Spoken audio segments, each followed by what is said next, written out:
Hello, hello. Good evening. Um, good evening. My name is Ovindako. Good evening. I want to share with you today the importance of financial education and the entrepreneurship journey.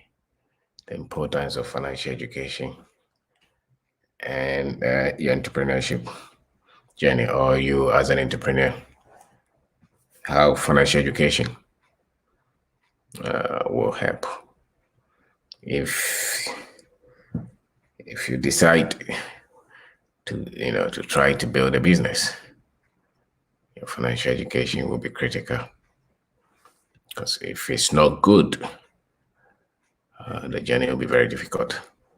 But if it's good, you'll be okay along the line. The times that we live in,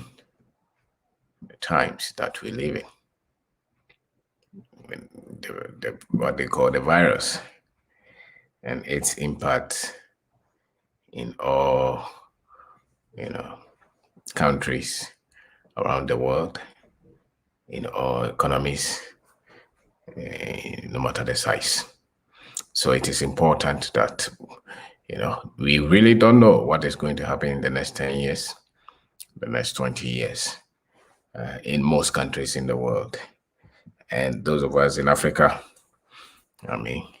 we can also develop our own part and set some things right. Unfortunately, the kind of training that we are giving our people, particularly the youth, the kind of training that we are giving them, if you happen to go to university, especially higher education, you're going to spend 4 years of your life there. Possibly you pay a lot of money.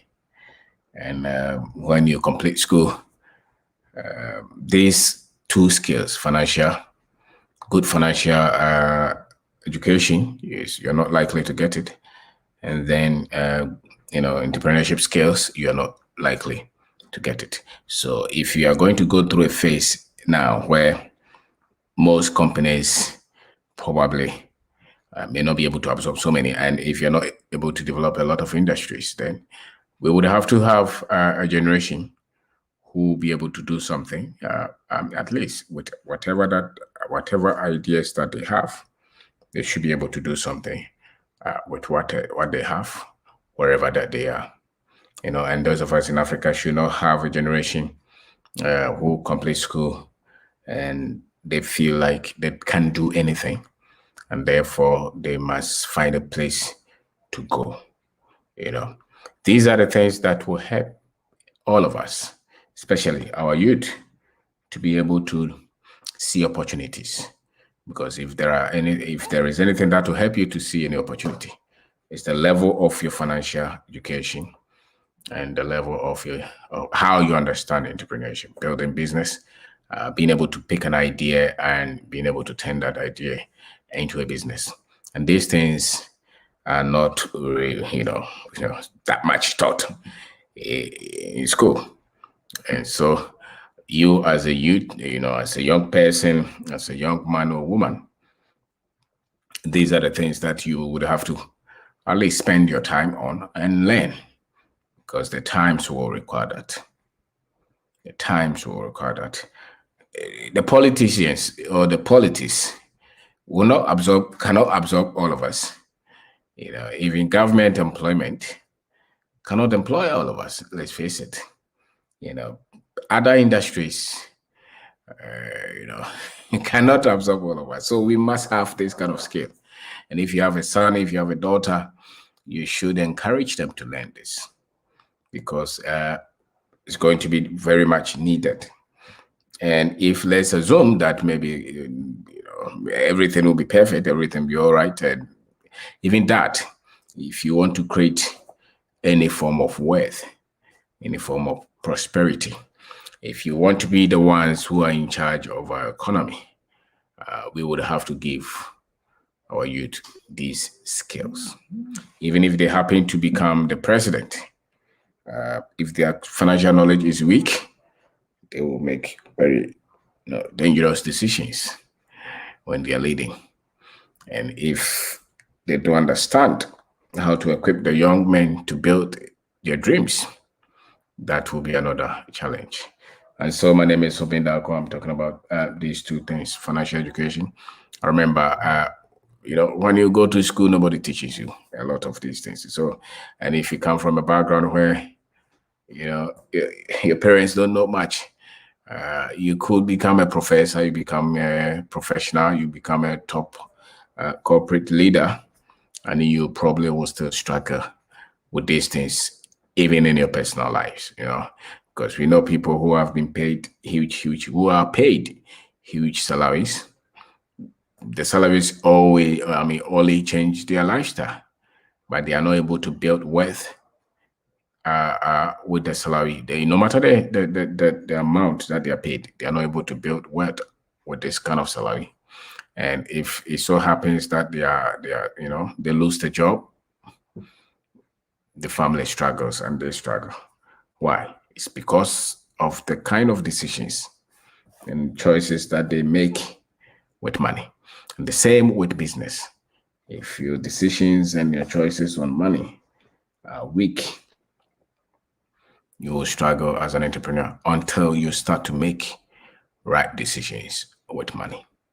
If you pick any idea and you want to develop that idea into business, much of the success of the idea will depend on your financial, the quality of your financial decisions and your choices and choices that you have. And a lot of this will depend on how much you have, studied, how much you have grown yourself. The most important things in this life, most people don't show interest. Most people in this life want to have fun. Most people in this life want to, they want to marry, they want to have children, they want to have a nice salary, nice car, nice house. But the very thing that will make a lot of these things work well for us is the finances, is the money. And yet most people think that they don't have to learn anything about money, but they will get paid. They will get paid. So what do you know about finances? They decide even the kind of business you enter. For instance, if your financial information is that weak in our country, you will easily start business by going to, let's say, contract. You have a friend who is in government or who is in some corporate organization who has access to some of these projects that they do. You write you prepare your profile and you send it to them, and then they will give you some project. And some of them will even tell you to go and borrow, pre-finance the project. And when you finish, they will pay you. Now, if your finances are weak and if you're not trying to build business that is strong and you're just looking for money, that's fine. You don't care. You're just looking for money. My friend told me that, no, I'm not interested in building business. I just want money. So, when we were concerned of, okay, these things will destroy the future of what we are trying to do, say, no, I'm not interested in building business. I'm interested in getting money. So if you're in that kind of category, no problem. You just take a chance and see if it will work. But if you have the desire to build a business, then your financial decisions are very critical, because if somebody gives you a project, for instance, and tells you that I'm not pre-financing, you go and pre-finance. Go and look for loan and do this project. And when you finish, after 3 months, I'll pay you. Somebody will even tell you, after 6 months, I'll pay you. And you agree to do that. And if everything is fair there, it shows that you know very little about money. Because one, it means that you're not going to get cash. You're just going to depend on loan that somebody would have to give you and charge you high interest. That is not starter. And then your interest rate, you will not even negotiate it. And the other thing is that you are even forgetting that you can finish the project, and the people who gave you promise may not be ready or may not even have money to pay you. So if you start businesses and you have no contact, no finance, no expertise in these areas, they say that a lot of the times the reason you got into this kind of business is because you had very little understanding of money and what it really means to be an entrepreneur and what we call entrepreneurship. Because an entrepreneur must have control, especially control of how the money goes out and how the money comes in. And so if you go to borrow 1 million Ghana cedis and put it in somebody's project, and that person will pay you when they want, and they say you're an entrepreneur. A lot of my friends said that no, those are entrepreneurs. Because it's just contract that you're doing. All the other arms are, in the negative. So it's very critical that we learn about money and we learn about the entrepreneurship processes. A typical entrepreneurship process will be you have an idea, you see a market need. Maybe you see that in this area they don't have maybe they don't have a shop, they don't have provision shop, or maybe you can service the area with water or anything. You see there is a need for that. You go and you look at the area, you start. Usually some people will even give you money for you to do those services for them. Instead of somebody telling you that go and finance this project with your money and then I will pay you after 6 months. This one, somebody so crucially need your service such that they even want to advance you money. And it's not just one person paying you money. A lot of people need the service that you have to offer. And it's so crucial that they want to even give you money. They want to pre-finance you. They want to give you advance, which means that you don't even need a loan. Because the service, what you are trying to solve is so much needed that people would want to even give you money before you even bring the product or even produce the service. That is the kind of business that you would want to upgrade your skill such that you get involved. But majority of us, we don't. So that's why we go to borrow. We think that once you have some bank loan and you go and do that project and they pay you, it means you're a business person or it means you're an entrepreneur. No. Look at critical need. What does the market need? What is it that people are ready to even advance you money to do?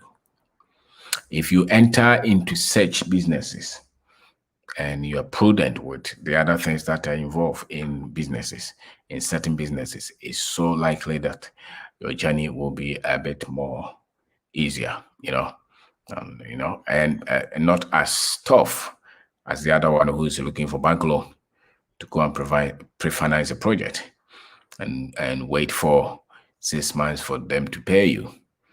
And at an interest rate that by the time that they even pay you, you will still be owing the bank after you finish paying their principal and their interest.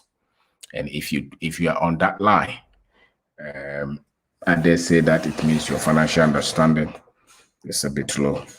And so entrepreneurship journey is very much, we need a lot of entrepreneurs. We need our young people to think like that. And we need our young people to upgrade their information in terms of finances. Because if I'm doing a project and one client is paying me, but I have a business that anybody at all can come there and make a purchase, it's so likely that every day I will see money come to the business. And nobody really controls the income and the channel of the flow of the income, which means it's not just me going to wait for one check from somebody, and if it bounces, I have nothing. This one, everybody at all can come and pay for the service, pay for the product.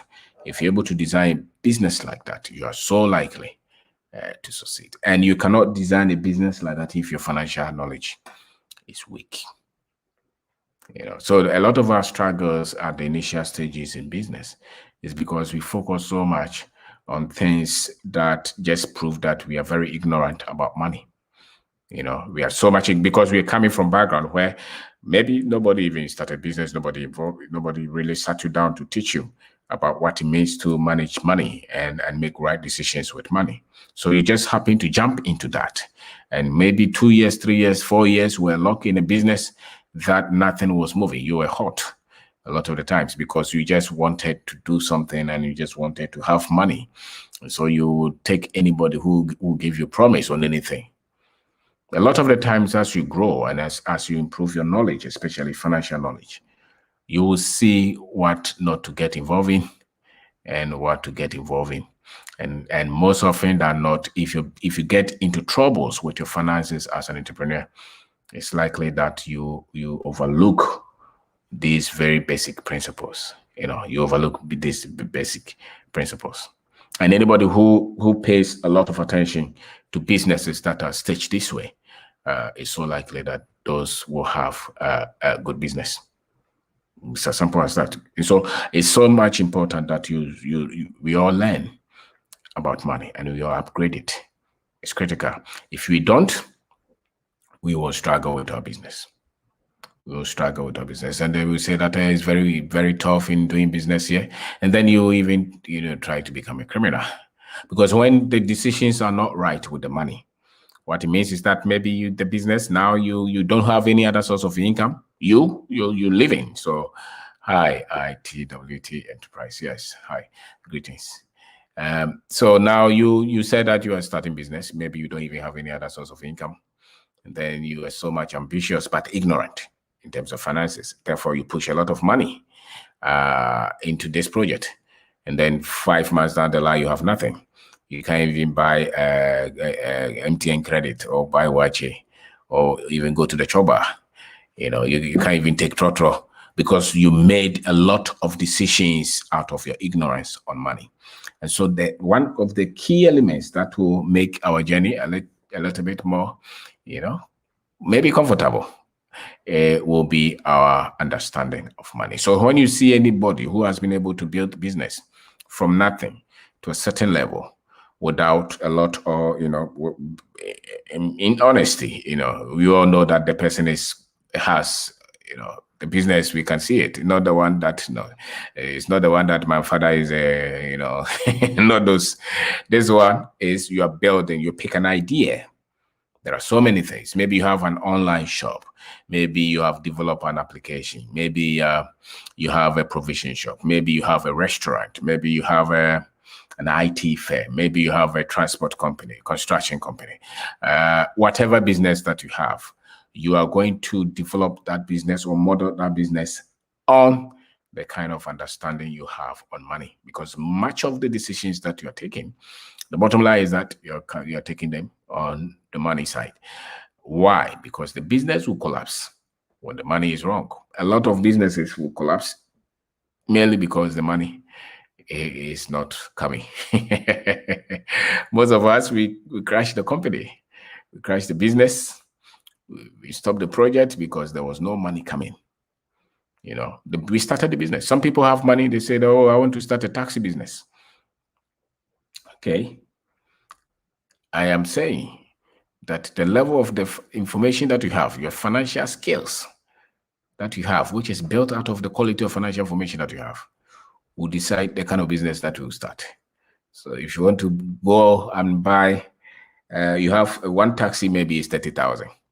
So you have 30,000 cedis, and then you go and buy a car, register it, and give it to Kwasi Mike. Then of course the bike will drive through town and bring you 50 or 80 cedis a day with all the risk involved. 30,000, and you don't drive it with all the tear and wear, the oil change, the engine. What technically you have done is that you have given Akwesi Mike 30,000 to sleep with. So ideally, do you think that you give 30,000 to Akwesi? If it's not the car. So if you give the car, if you put money in a car and give it to somebody to drive, that's the kind of risk that you have taken. And that's why most people who go into transport lose their money, because the factors are many. There's risk. A lot of it, they prove that your financial information is very low, and maybe your understanding of business is very low. And we have all been there, we have all gone through a lot of those. Because 30,000, if you have good financial information, transport will not be where you put that money. You probably will look at another area, because even if Akwasi is very consistent and very truthful, how long is it going to take you to even get that 30,000 back? And it's only coming from that unit, that car. The same 30,000, somebody will just open a business and so many people will come there and buy. The risk in that business is so much different from when you put the money in a transporter. The guy is on the road, police will stop him, insurance will stop him, roadworthy, you can get into accident anytime, you can go and park and go and sit somewhere and eat fufu and come back.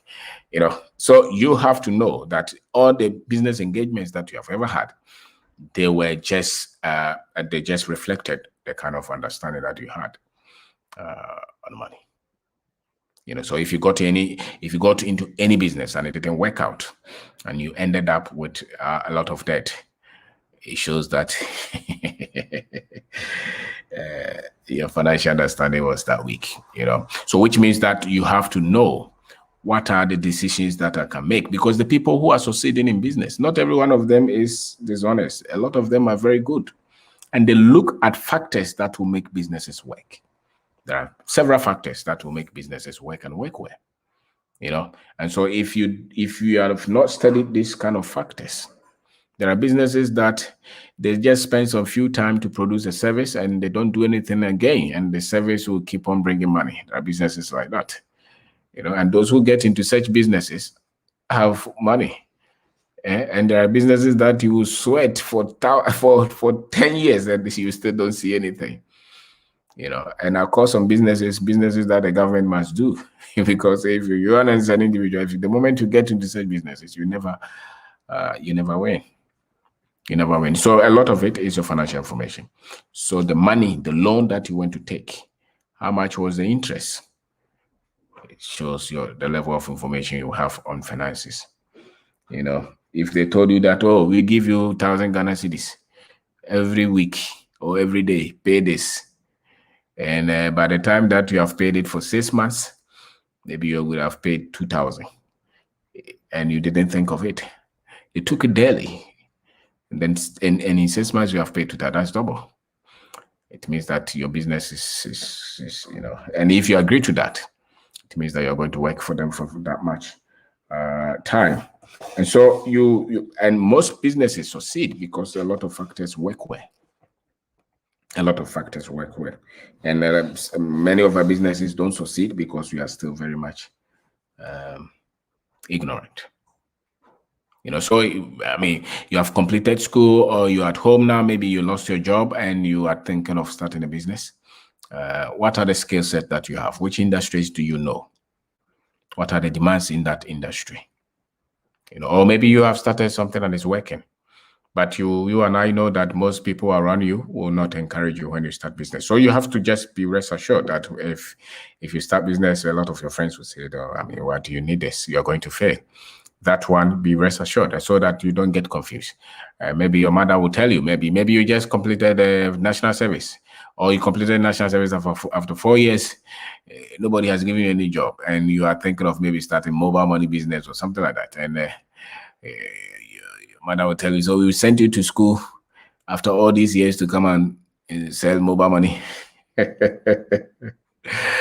Because in the mind of most people, once you go to school, you must get a good job with the government, with security, land cruiser, free accommodation. Maybe some people will get it, but if you strike the percentage is very little.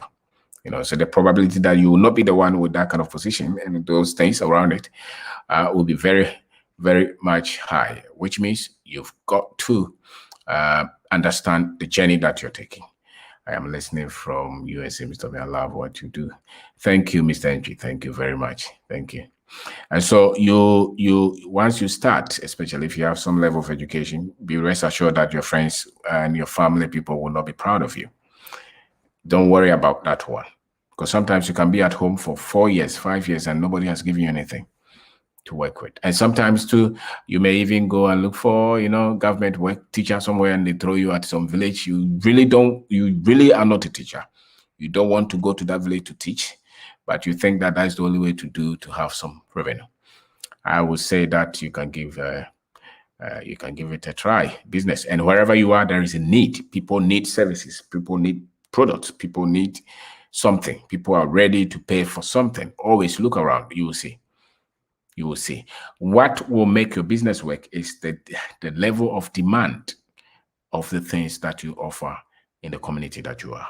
Wherever that you are, the things that you offer in that community and how well you offer them. And so you can turn anything into a good business. Anything that people need, that they are, I mean, if you do them, it's not illegal.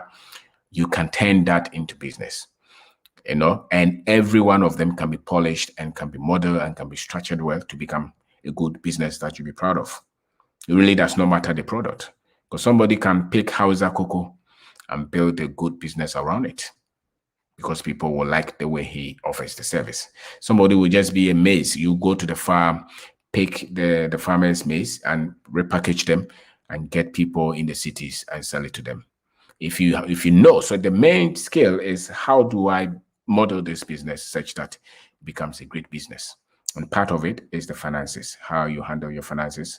And if you're a young person and you understand technology, there are so many things that you can do to make sure that business is really packaged well. You can put a Facebook page for it. You can design your logo. You can have a letterhead. You can build a website.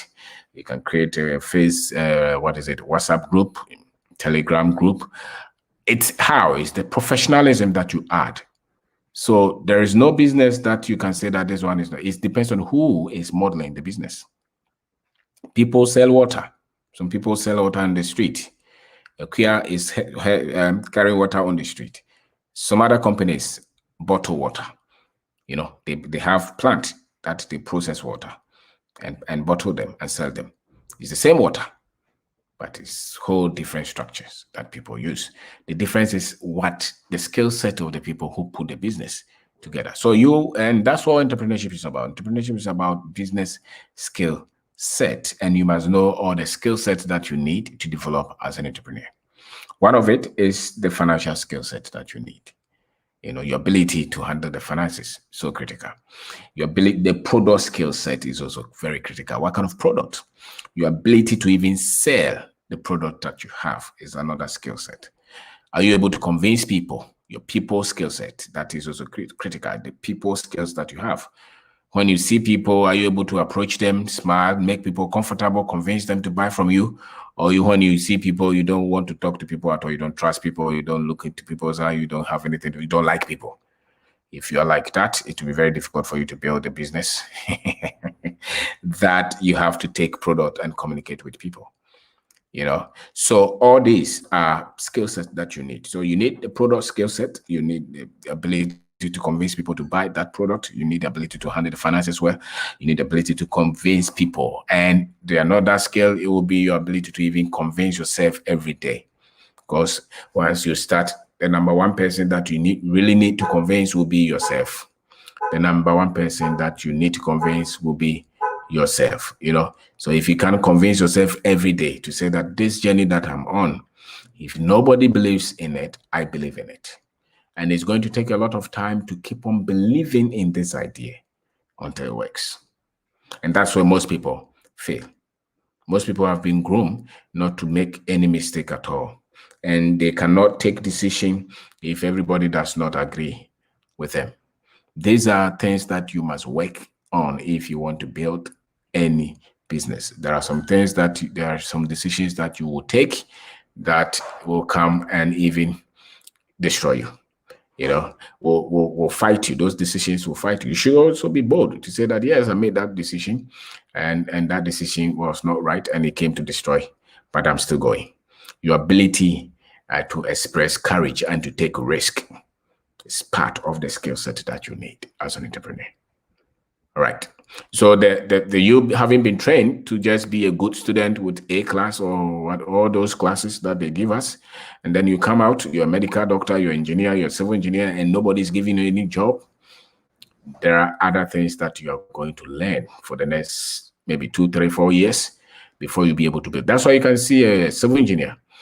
What makes you think that he's a civil engineer? He has the ability to, maybe he has even experience in building houses. But yet he will stay at home to say that I don't have a job. And he may be right. Because the ability that he has to build a business with a skill set goes beyond just the ability to understand drawings and to build a house. To build a business, you need the other things. And part of it is what I'm discussing today, which is the financial education. You need proper financial education, which is very critical. And you really need to understand the entrepreneurship processes, what are the things that are needed for you to pick an idea, any idea that you can pick and build that idea into business. And you must also be patient to go through it, because now you are developing.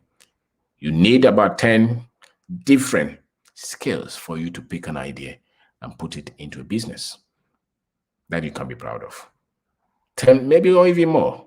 10 different skill sets. So most people just have one or two. I'm a teacher.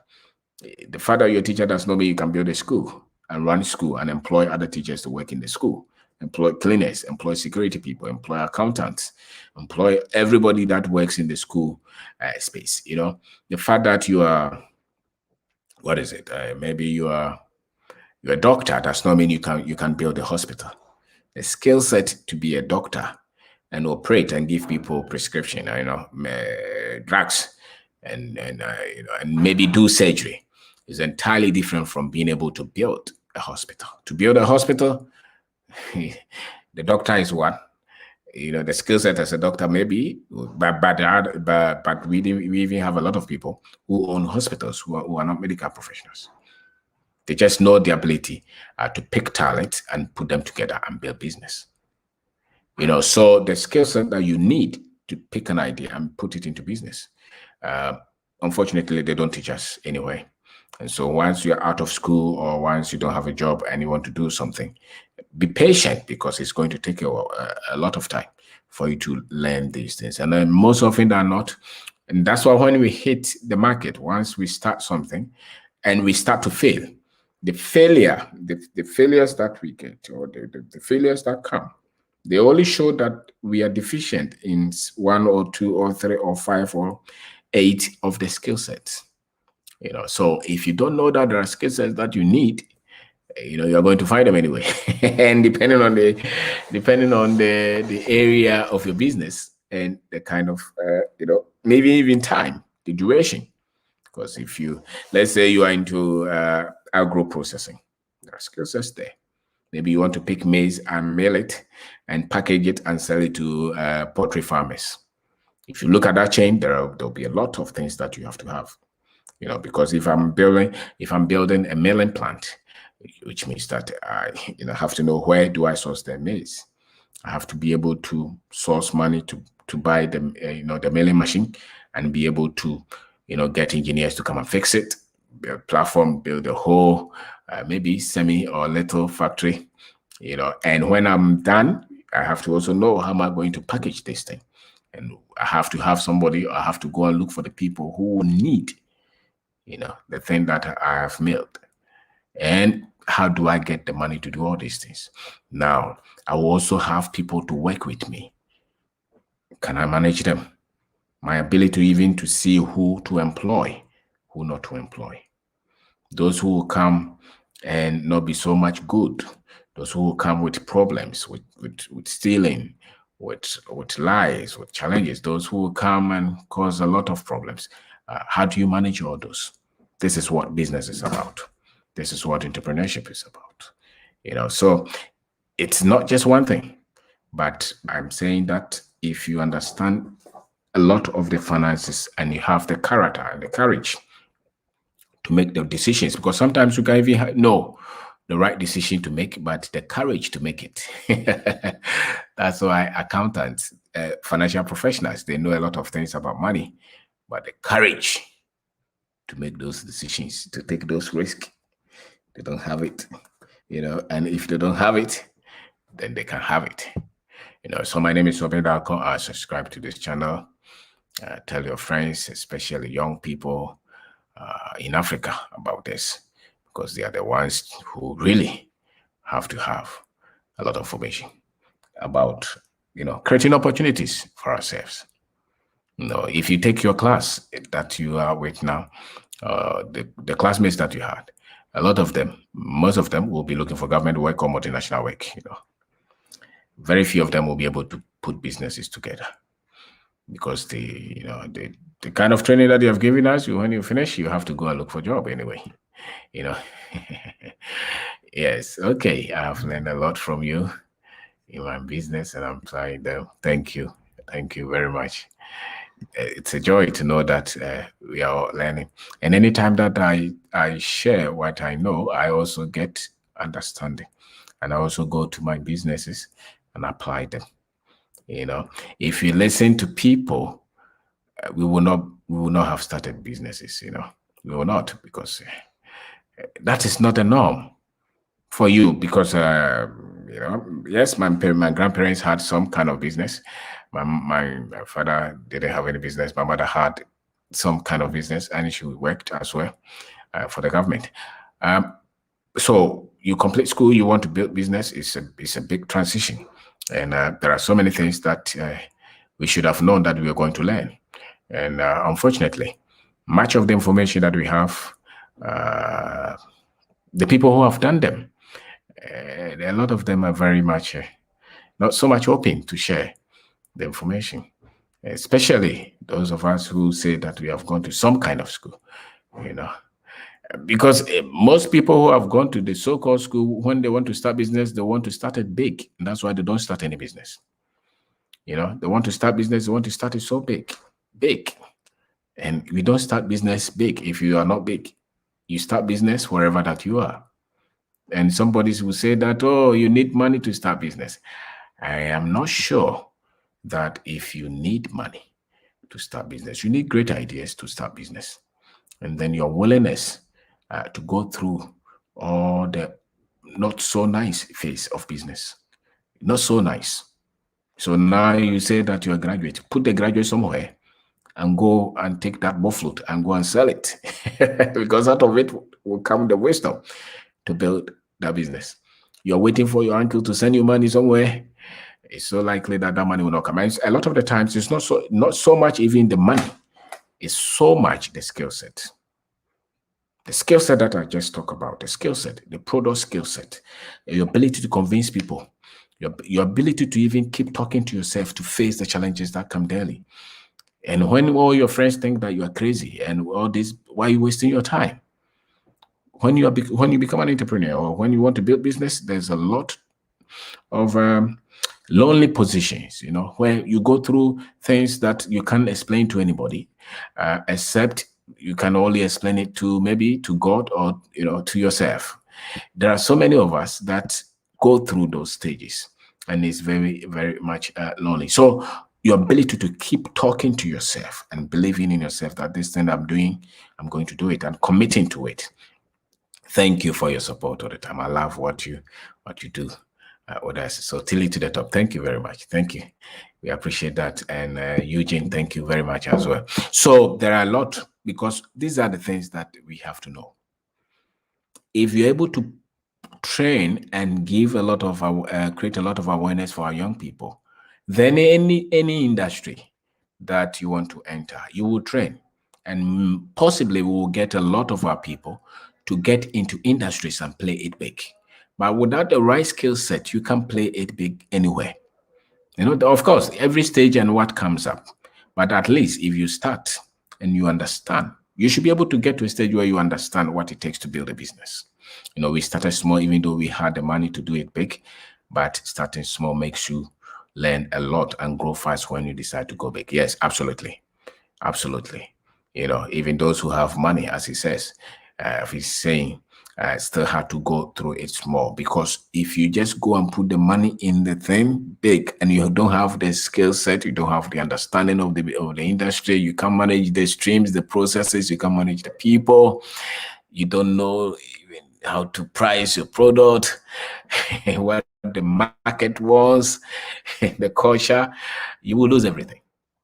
But if you go it small, it gets to a point, the business itself is yearning for expansion, and anything that you put in there will then explode, because now you can control the processes, you can control the things that will come up at you.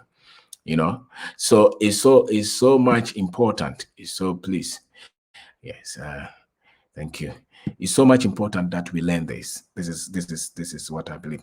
And never constrain yourself or restrain yourself, or just, you know, uh, just tag yourself to, oh, I am an engineering student, so I can't start this kind of business.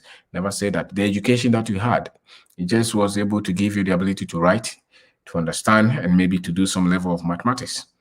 Any industry that you want to build, if you have the basic education in that, it's a plus. But that is not what is going to make you succeed in that. What is going to make you to succeed in that industry is your ability to learn quickly in that industry. Your ability to learn quickly. Maybe you want to go into fashion, or maybe you want to go into maybe a fashion industry, and you come from, maybe you're a doctor. They don't teach fashion in medicine. Or maybe you're an engineer and you want to get into industry that has nothing to do with engineering.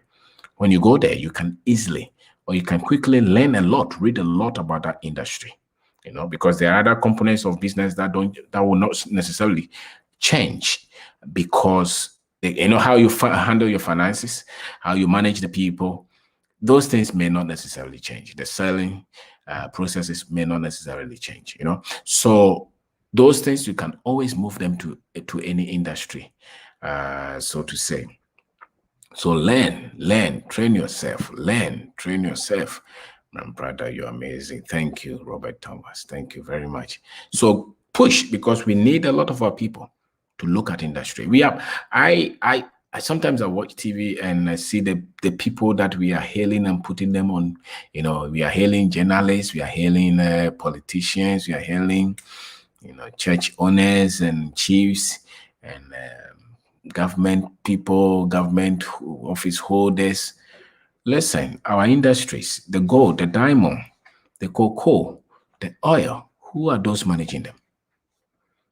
If we are not the ones in charge of this,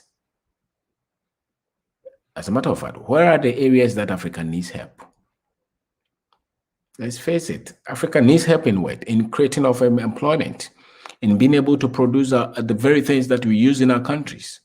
Those that we use in household, in every aspect, in computers, in technology, in internet, in food, clothing, in shelter, these very industries, those that we import from some places, these are the areas that we must really raise heroes. But it's as if that a lot of our people are not aware. So the people that we are hailing are people in areas that we can live without those areas and nothing will happen. And yet we have grown a generation that is fixated on nothingness. And it's not only in Ghana, it's all over the world. The people we call celebrity, the things that they produce, we don't need them. Yet you say, this is a very, and a lot of the times their success is for them. Their success is not for the masses. Their success is not equipping the people to do something for themselves and for us. A lot of the people, look, Africa, we hail a lot of our musicians, TV people, actors, but the music that they produce, even though it's nice, I don't know if that music, China is importing that music, So we need people, and that's why I talk about entrepreneurship, and that's why I talk about finance, because we need a lot of people to think creatively, to solve, because nobody will call you a great nation if you're not producing the very things that you need. And therefore, I think the people that we should hail so much are people in industries that are changing the dynamics of Africa. Those who are producing computers, food, houses, things we wear, those things, medicine, paint, heavy-duty machines, cars, tools, equipment that we need, the things that we need in every aspect of our economy. If we can produce, if you can groom or create awareness where a lot of our young men will get into such industries. For me, those are the things, those are the people that we have to hail. It's not there, it's not. But surprisingly, you look at a lot of these people with camera moving around, the things that they hail, they are shallow, and they will not change the dynamics of our country. So we are sedating our people. We are putting them to sleep. by feeding them with nothingness, by feeding them with trash, And how do we solve it? By also creating a counter awareness so that our people wake up. Because the places that we really need solutions in the medical field, in the pharmaceutical field, things that are, because most people have creative minds. Our people have creative minds, but nobody pays attention to them. We just dancing and people are just creating comedy. Say, let's have fun. All these are taught in degree program. So who employed them after graduation with the theories, please? All these are taught in the degree program. So who employs them after graduation with the theory? I don't know. They must have the skill set to solve problems that industries needs. But if the industries are not there, they must have the skill set to create the industries themselves, and they must understand the processes. And that's why we have to make sure that we get a lot of our young men and women to pay attention to the very industries that will change the dynamics of our country. It's not right for some European somewhere to come and be the one mining the gold. It's not right for somebody from Australia somewhere to be the one mining the oil or drilling the oil or building the major retail shops or building the biggest financial companies. It's not right. But if you continue to feed the people and paint these people to say that these are heroes, who are heroes? The politicians, the chiefs, the musicians, the actors, the government officials. Those are the people that we are hailing. No, it shouldn't be. We should. We should. So education is unlimited, and therefore we need to explore and learn fast and apply every skills. Yes, continue to learn because we need that. God bless you. Okay, too much. God bless you for time and resources. This one we have to do, because I remember when after national service, not after national service, I had gone somewhere to do my MSc, and I had come back and I was looking for a place to work for a year.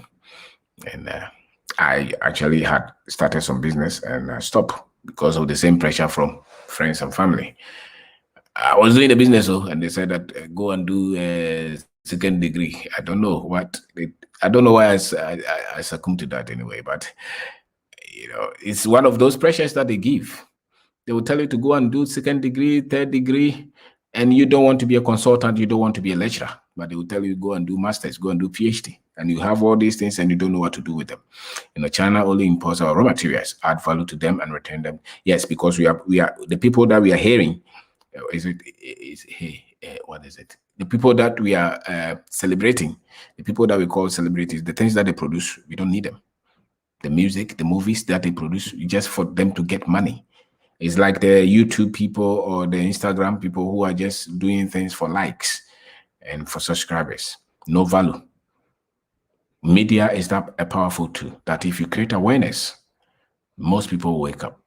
Information is how information, knowledge, words they are for mind repairing. So if you hear good things consistently, you wake up. But if you're fed with wrong stuff all the time, you'll be put to sleep. And I see danger in a lot of the things that we do around the world. They they sedate so many people such that when it comes to the most critical things that will change their lives, then they say it's risky. It's like starting business. It's very risky. You will lose your job. But it's not risky watching comedy all the time, because that's what they told us. So there's a lot that we need. But as Africans, we really have to raise a whole new set of young people who are into innovation. And we have to create, hubs, so to say, to empower them, if not even in terms of finance or resources, at least to help them with the stories that we have gone through. I mean, the stories that we have had as well, because they inspire us. A lot of them don't even need money. A lot of them just need to do their things well. They only have to streamline and to also be assured that they are on the right path. A lot of them, what they're doing brings them enough money, but the right decisions to take on the money so that what they're doing can grow is critical. I always kept telling people to become students of their business they want to do. Keep learning, reading, do research, never stop learning from people doing similar businesses. That's it. Good or bad. Thank you, TW Enterprise, TWT Enterprise. Thank you very much. Thank you. And we need all of you to keep sharing. We need to create this critical force. This force. So Ghana is 30 million. Maybe half of us are maybe under 50 or so. Maybe I'm just saying between maybe 15 and 50, half of us are like that. If we can get 5 million of them, especially, who can think critically about the things that we have to do in industry to change the dynamics, our country will develop, no matter what the government does. If you get critical, so that you are not waiting. If you're a young man, don't cry for help. If you're a young man, in as much as we want government to help, in as much as we want our institutions to work in our favor, if they don't be disturbed. Keep pushing. Don't worry. Don't weep. Don't cry. Don't wait. Don't beg them for help. Keep pushing. That kind of psyche you need, or you'll be frustrated, or you will give up on yourself. What you're saying is very critical to Africa's development. Yes, we need this. We need our people to wake up. Every time you go on the internet, it's about some boy somewhere dancing and people are laughing. Some girl somewhere with the things that they show there. Every day they will discover some girl with something, whether it's big something or big something, That's what they continue. They just sedate the people. And then you have some other people too. When you're sleeping, they will not let you sleep. Morning devotion, morning dawn broadcasting. The preachers in church, the preachers 3 a.m. You go to the station, they are preaching you everywhere. Even Jeremiah and Nehemiah, they didn't preach like that. Africa, yeah, you have a lot to work on. So and so the minds of the people must be reconditioned and must be repaired. Really. That even the people in the universities, when they go there, they just have in church. That's what they do. They don't go to the lab. They don't learn. They don't read outside their course. They just write the exam and they pass. And they come out. They're waiting for government to give them employment. We have to change that. You have to tell them once you're in school, add skill. Get another skill. Get another skill. Lessen the time that you're using for all the other things. Commit yourself. If you go to school, commit yourself to a project. What product can we come out of the school? So by the time let's say you're an engineering student, don't just look at the main project that you have to do to defend, those things, but put something. Maybe I have to build a machine. I have to build this. By the time that you go through that process in producing that machine, you'll be shocked. Even if you want to come out and you can build a business around that machine, there will be so much that you'll be able to do because you expanded your space in school. So you will not be, if you occupy yourself that much in school, when you complete, when you come out, you will not be the one crying for employment. It will not be. So what is the actual problem with Ghana? Why do we train people without skills to solve problems? How can we continue to live this? Are we serious? There is a lot that we all have to do. But that's why we share. I think our problem is people being aware of this. Because if you are aware, if I'm aware, we all can do something.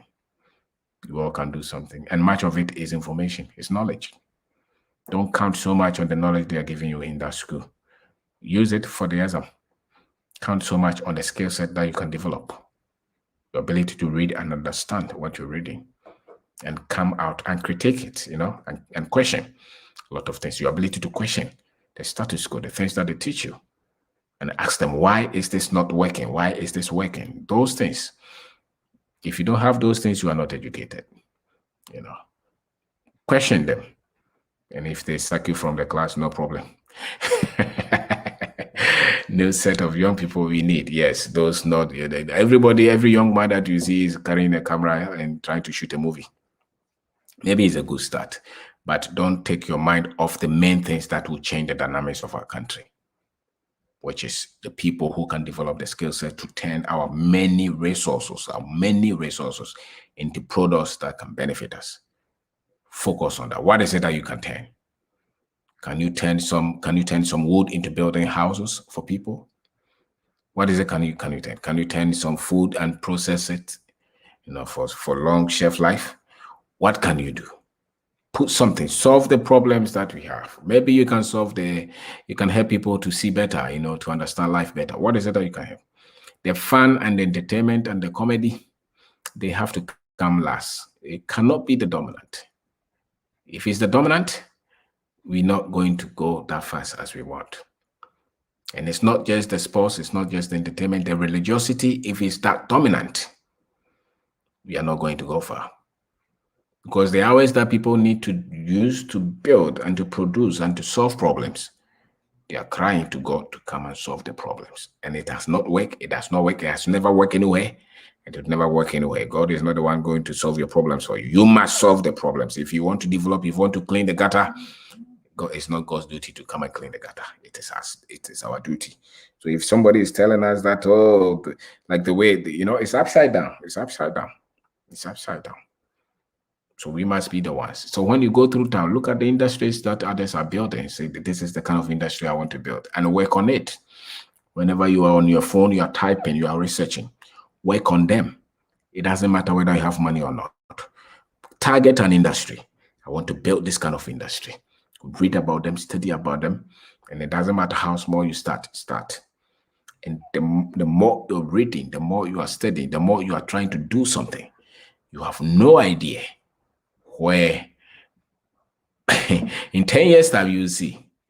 If you can start what is it? Maybe you can build a very big food processing plant. You can start a bakery. If you're very good, that bakery in the future will become a big food processing plant. Nobody knows. Because then you're developing your skills. And if you dream huge, if you dream big enough, a time will come that you will see those. So put something, think, pen, dream, and do something. Maybe you want to produce a car. Maybe you want to produce whatever that you want to produce. Look at the things that they are bringing from China. I said that I want to stop them from bringing this from China. I also want to develop something. Tell yourself, whatever that you want to do, beyond the comedy, beyond the sports, beyond the politics, beyond the religion. These things are the ones that are taking us back. And unfortunately, our heroes are coming from sports, entertainment, politics, comedy, religion. These are the heroes that we have. Mention any great person that we have, they are coming from these areas. So where are the innovators? Where are the entrepreneurs? Where are the industrialists? Where are the researchers? Where are the people who are changing the dynamics?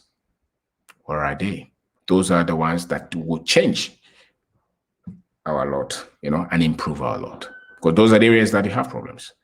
You have problems with all those. You don't have problems with that, So there's a lot that government should create an enabling environment, but young people should not really.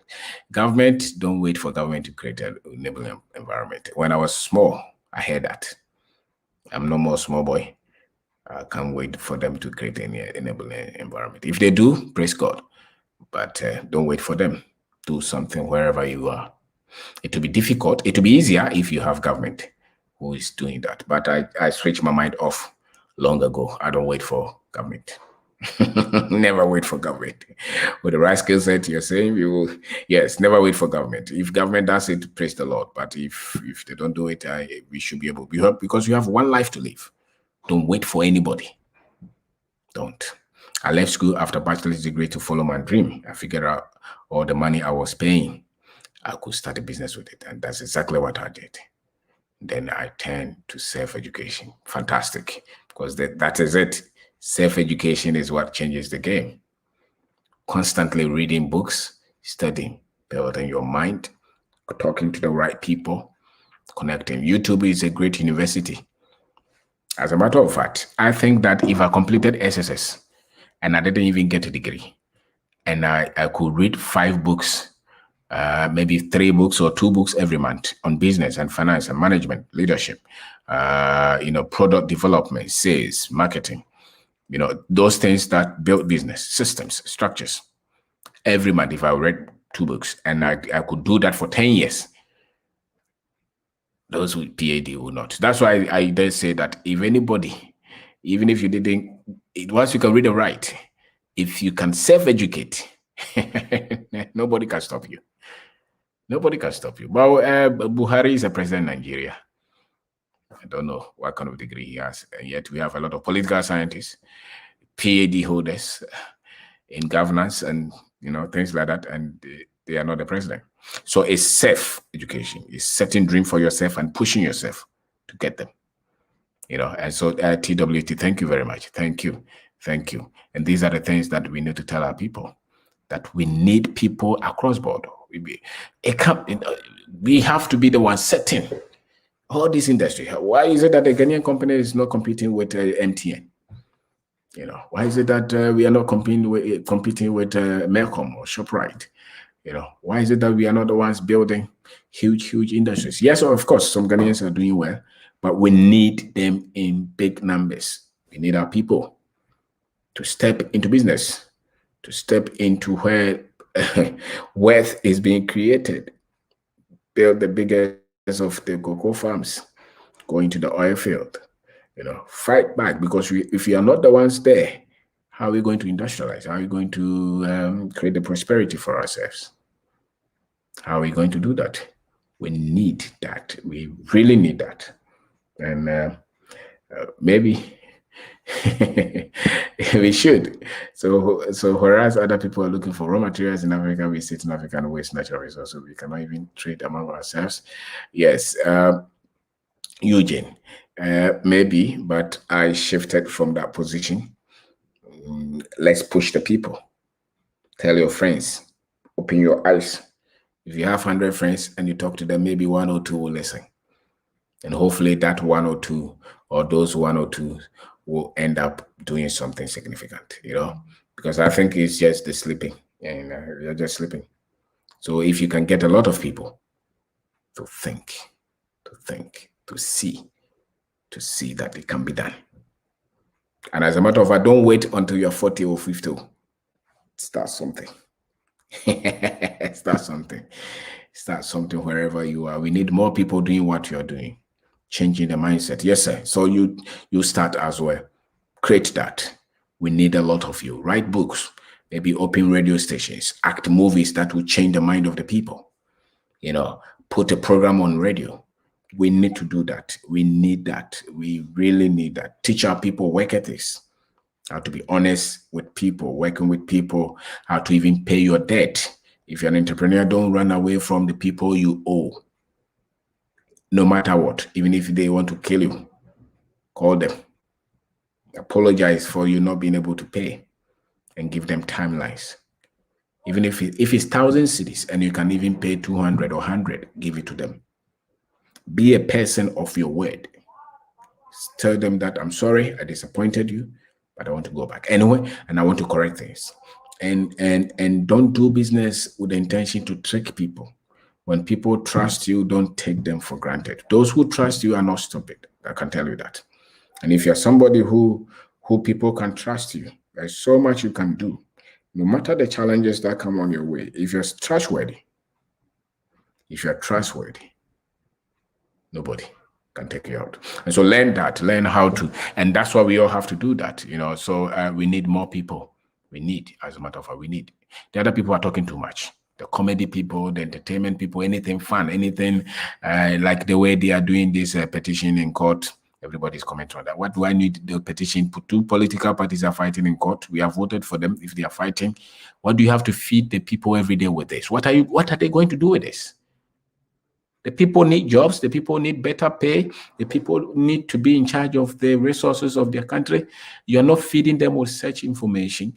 You're always telling them about some people with weavon or something, with black something, talking me lord. What? Let them do it wherever they are. Let us also focus on building the economy.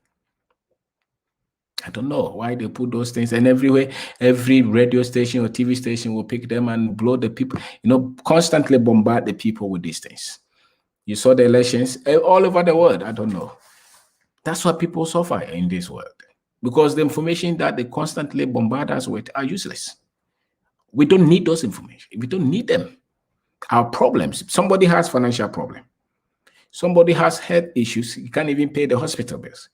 And yet you have to look at CNN news. The breaking news. What is the breaking news about? Some plane has crashed somewhere. some coup d'etat somewhere.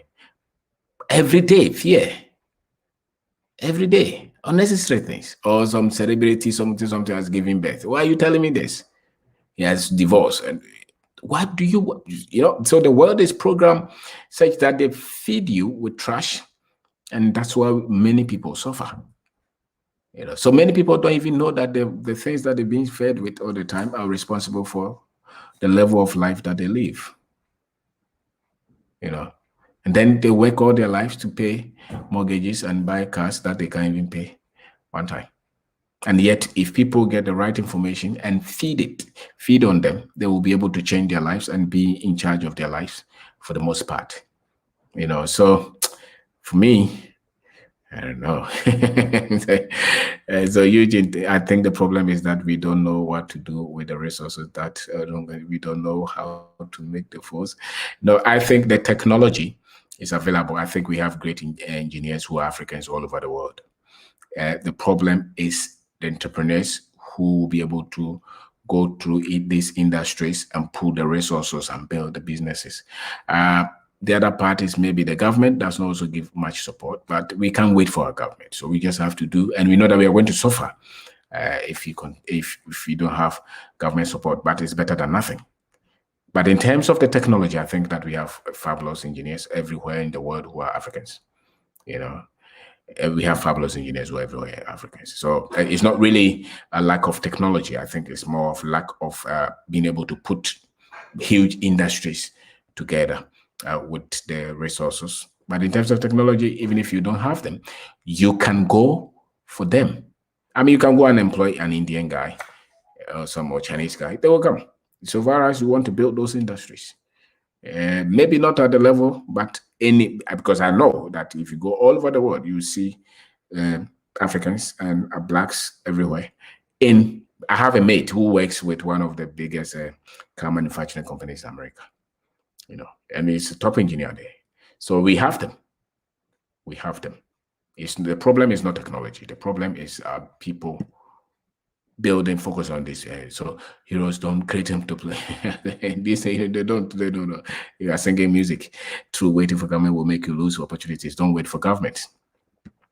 And so that is so true. I think we don't believe in ourselves enough. That's why we want to make fast money, stealing, scamming, and we also don't believe and trust one another. So let's trust one another. Let's also know that we meet the same challenges everywhere as Africans. And the better we know about ourselves and our conditions, the better we must trust ourselves. And even if when they fail us, we still have to trust them. Of course, you have to trust another person. Maybe not so much the other one who doesn't care. But, some people generally will fail you and still come back to say, I'm sorry, give me another chance. Please do that. Because we need to equip our people to be in charge of what we have. So, yes, we said people trust you. You don't take them for granted. No, we don't have to take our people for granted at all. Thank you. Come on my way. Stand for Africa on the continent of my mind. African business. They are too in tune to the West. Yes. It's time for Africans on the continent to mind African businesses. Yes. We have to be, Melissa. Yes, we have to be. We have to focus on what we can do for ourselves and as a people. And I think that nothing will spark the revolution more than us being in charge of the entrepreneurship, of the innovation, of our businesses. The democracy is okay. I think we are not fighting, so it's fine. The entertainment, we have produced enough music. Music cannot change your finances. It only changes the finances of the guy play the music. But majority of us, we just get the music dance, and tomorrow we are going to work, and we don't like that even job. So they told us that's why most people like fun. If you watch videos where people are proposing to people, people like to watch those things, or marriage ceremonies, weddings, people. But as a matter of fact, those things don't improve anybody's life. I think those things must come after work. If your country is not working, they should not be celebrating. If my father is not working, he should not be dancing. So Tilly to the top. Thank you, bro. Thank you. So kindly give us some of the great books you have been reading on finances. Think right. Let me see. I have read a lot of much of them are foreign books. I think Let me see. I like reading. Where are they? Any book that Kiyosaki is on is not a bad book, but you have to understand that it's built. Those ideas that they put in those books are built for different financial structure. It's not much of it is not applicable, but then you can get the general knowledge. I read a lot of history books as well. African history books. I read a lot of them. I read about real estate and wealth creation. The unfortunate thing is that when I read them, I struggle to customize them to what fits in Ghana. But at least you get to know the terms. But reading them, then, but of course, if you're building business, you understand what to apply here. Our biggest challenge is being able to apply the things that we learn from, because majority of our people too are not putting their thoughts in books, relevant books that will change our dynamics. I don't like reading about folk tales and things like that. I'm not a fan of those. And I'm more driven by laws and principles and ideas, theories, and things that can help me to build better business or better life. I don't read about a lot of these, what is it? Books that you end up crying. I don't read those books. So I read about history a lot. I read books about history. I read books about business and management and system structures, engineering works, things like that. So some of my best, Kisaki is one. Molefi Asante is one. Who again? And I have a lot of other books on my Amazon Kindle as well. So get Kindle up and download. Maybe they even have free books. They have free books there too. If as an entrepreneur, you must be studying, you must be reading. Your biggest strength is coming from the mindset that you have. And if you feed in your mind with good, weak things that like they do, principles. These are some of the books that I read. I don't know. You see them, So just go to Amazon. You will see the topics are the key ones. So I hope you understand. And then maybe get a copy of my books as well. Copies of my books as well. Maybe they will help. They'll help. I wrote them with Ghana in mind. So I didn't write them. What businesses we need in Ghana that are not there yet? What businesses? I think that is. Let me see if I can answer this. What businesses we need in Ghana that are not there yet? Wow, a lot of businesses, maybe unless very highly complicated technology industries, but beneath that, almost every industry is here. You just have to maybe package them better in terms of your services. But almost everything that you can see in most of these countries are there in a little shape or form, or even sometimes in a good shape. But once you enter any business, whether it's from maybe it's in the agri supply chain or it's in the health sector, the education sector, anywhere that you want to start any business, I think they are open. We really have to create competition, especially Africans and African descendants all over. But we really have to create, competition. And we have to be the ones leading these areas. And so anywhere that you think, because I think everywhere needs some level of improvement as usual. So any industry that you're familiar with, any business interest that you have, whether it's real estate, whether it's manufacturing or processing, chemicals, anywhere, or maybe even IT, financing, anywhere that the good thing is that you are there to give better offer, better service, better business structure. So and focus more in improving and creating opportunities for our people. If you have this in mind, I think that any industry that you use, if you have the strength to stay, it can make significant difference. Yes, so Kwabena, there is an opportunity for you to write more books focusing specifically on Ghana. Thank you. Right. Thank you. Because we need everybody to actually write and put their knowledge out there. We need a lot of our knowledge. We really need a lot. We need that in P, in all the other languages on the continent. We need that. You see, there is something that happened. If you study the introduction of school, when you go to technology, engineering, higher mathematics, they intentionally did not introduce them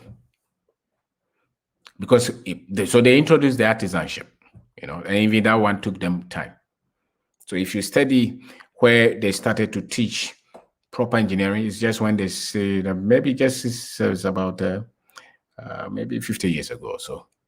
And a lot of our heroes, a lot of our leaders that we celebrate were not engineering or math or science students. They were people who, because they intentionally taught them the art, the social sciences, the political sciences. They didn't teach them the things that will help us to industrialize. No, they didn't. All over. So largely, much chunk of our culture is still driven not of scientific interpretation of things or critical interpretation of things. So that's why you can still see superstition on a higher level because of that. Because of that, I think, because of that. That's why religion, seriously, religion is good. I think it helps people in one way, one form or the other. But the religion that is telling you to wait for God to solve your problem, that one is a burden. And that one I think lacks critical thinking and the use of our mind. For you to wait for God to give you money and help you to, you start something small, you meet any little challenge, you say something demon is causing that. Those kind of teachings have destroyed people, and those are the ones that we really need to come against. Books like The Richest Man in Babylon, you see, Think and Grow Rich. So Think Grand TW Enterprises tell you, rich dad, poor dad, absolutely, yes. My only beef with those is because they are tailored specifically for the American culture. And so if I start business here and I can't get the fund, I can get interest rate to be 5%, then it's tough. Or if I employ the language that my workers speak, they will speak language based on the culture. So that's where, but generally the principles will help. Very true. We need to get the proper information to feed our people. We need to listen to the right ideas because many people are being fed with trash every day. Yes, and that's why, and we need to be serious and work hard. Yes, so do your part. Let me do my part, and let's push our country.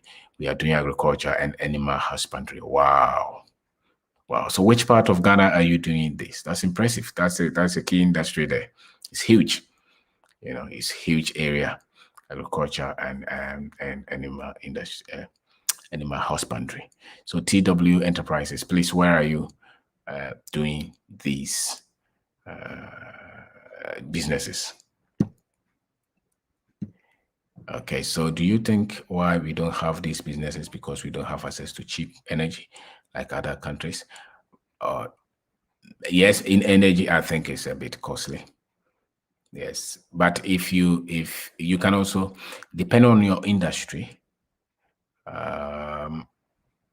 I don't know, but if it's heavy industry, so to say, those that depend so much on energy, I think. But I mean, for some time now, our energy has been stable, at least for the last 3 years. But I think it played a critical role because when there was a time that for 4 years we had what we call doomsday, and it destroyed a lot of industries. So that's true. That's true. That's true. But surprisingly, there was a time that they were playing football and they put the light on for them to watch football. I was like, ah. So if you're looking for such industries, then maybe you would want to start with the ones that are not so much heavily dependent on high, for lack of a better way, consumption of a lot of energy, so that you don't pay too much to kill the industry. And so you depend on some, and maybe with time that you get money, you'll be able to even maybe build your own sources of energy without necessarily depending on what they sell from the government, maybe. But these are all industries that are open for business. So maybe you have establishment to do that. Why not? So, or maybe an alternative energy, so to say. All right. So another one is Tim Crying is saying, this is time to work hard and create ideas to solve our problems. Yes, we can do that. Absolutely. Wow. So, oh, you are in the voter and Sante in Kumasi as well. Wow. Thank you. And we want you to also teach a lot of people. Teach a lot of people. There are a lot of young men who want to learn and have network. We should also be able to establish networks and let people have access to us, because it's a bigger call. I'm not so much interested in people, even though I'm impressed, people with billions on the continent. I'm more interested in getting a critical mass of our people being conscious of the blessings around us. So which level that you play, a lot of our big men don't open any access to anybody at all. And I think that is not good. So maybe you create a WhatsApp group, or anyhow that you can teach all of us, a lot of us, is good. Some of us will not even show any appreciation. We even take you for granted when you open those doors. But don't worry about them, because the seed that you plant in us, they will germinate. And so we need that. We need the examples that you have done. We need you to put them on the internet, on TV. Let us see and get inspired of what you're doing. We need this, and your wisdom, the lessons that you have learned. The greatest lesson that a new entrepreneur can learn is from successful entrepreneur. Yes, madam Lisa, you said that. African philosophy on business is scarce. We need to write our own philosophy. Yes, because there's a lot of indicators in business. As a matter of fact, cost of funding is a bit high. What they call investors. How do you get them to come and invest in your business when the idea is working? Mainly we have been dependent on commercial banks, and commercial bank is not the way to find a business to grow and grow well. So these are some of the things. But you can also look at the environment and focus on the few things that work and work well. Part of it is you being straightforward with your business and understanding the culture and how you treat your workers, and being so much resourceful and prudent with the money that comes to you, those things. And if you can stay out of a lot of these huge interest loans, stay out, they crash. And if you can pull yourself out of these government projects that you take 6 months, they have not paid you, and focus on industries like what TWT is doing, is key. You can change a lot of things. Animal husbandry, you can make a lot there and bring and employ people there as well. So I think I will, stay in searching. So yes, we are planning on teaching. Thank you very much. Thank you, teachers. We need that. The information that they have given us in the universities, they have produced unemployed graduates. So now we need the information that will inspire them to do something. Today, a friend of mine sent me a video, and there are 2 boys in Dubai who are talking about the life in Dubai and how they have regretted going there and how they are treated as virtually like nothing. If you don't know, if you're an African and you go in such areas, such countries, the treatment is not good. And the other thing is that even if you're from America, they pay you better. If you're from Ghana or from Nigeria, you carry African passport, they don't even pay you well. And that's why we have to be the ones changing the dynamics of our country. That's why we are passionate about doing this, So, yes, we are teaching. Thank you for teaching. So, Ms. Obin, I believe you are doing a great job. More books from your angle on Ghana perspective will greatly help the youth. Yes, I did another one, Streamline, teaches about money, all the things that we didn't know when we started business, the loans that we took that we didn't need, the contracts that we signed that we didn't have to sign. People will talk you go, you borrow and do their project, and it takes them 3 years to pay you. Those were disasters. And we did those things because we didn't know better. Our money knowledge was not good. Now, other businesses that we have that were very prudent and frugal in terms of the management and in terms of the financial decisions, those businesses are doing well. Without loans and without so-called investors, but they're doing well because of the decisions that we take. And so the ones that didn't do well is because we made wrong decisions. The ones that do well is because we were prudent with our decisions. So we have a profit sharing investment program to help and fund our projects. We don't have to borrow money. Fantastic. So TWT is devising or has devised something that works, because in Africa you must devise what works here. And that's why I know a lot of foreign companies that came, and they came thinking that our economy, people use credit card to make purchases, and all kind of things. And within 5 years, most of them had to fold and had to leave, because they were not much intelligent, or they were not informed on what drives our economy. So it's very much critical that you understand our economy and how the economy works, largely especially in West Africa. In West Africa, it's critical. But how can we develop greatly and largely with social sciences? You should understand that the fundamentals of every goes beyond. So yes, but you see, what you go and study the history of European education in Africa, especially use Ghana as a model. It started as a religious something. They didn't want to even teach them anything. They just taught them so that they could help them to pack their books and read the Bible. That was it. And in terms of education being intentional for development, that was not it. And the few people that they pick were the children of the chiefs. Okay, so Ghana as a country having mass education for the people is what Nana Addo started. Kwame Nkrumah started something, but it was only for the North. Okay, so largely our kind of education and a higher education in terms of, because really education, as we say it, really education is the study of nature and how it benefits us. And so without science education, mathematics education, chemistry, physics, biology, how are you going to turn the minerals in the soil into something beneficial? So those, they were careful. The British were careful. The Europeans were careful not to teach their Africans. And I know at a point in time in America and those, it was illegal for you to even teach an African how to read and write. It was legal. So if it was illegal for you, do you think they will?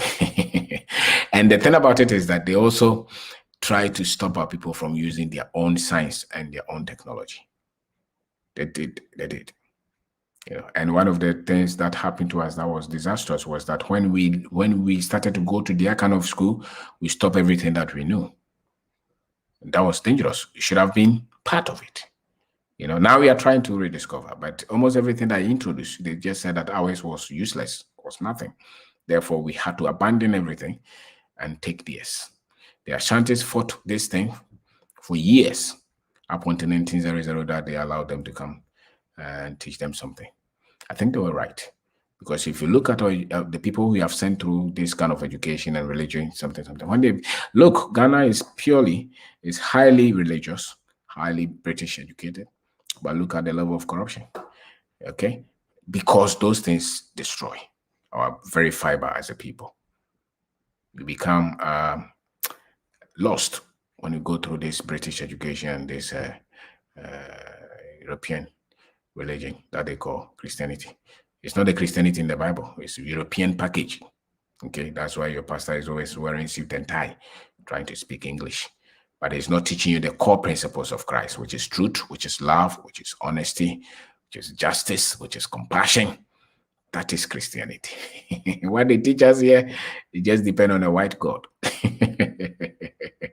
So that is not Christianity. But they destroy our very core as a people. So the next one is enterprise. That's a good model to stay away from these loans. Yeah, they are shark loans. Yes, they don't help. They destroy.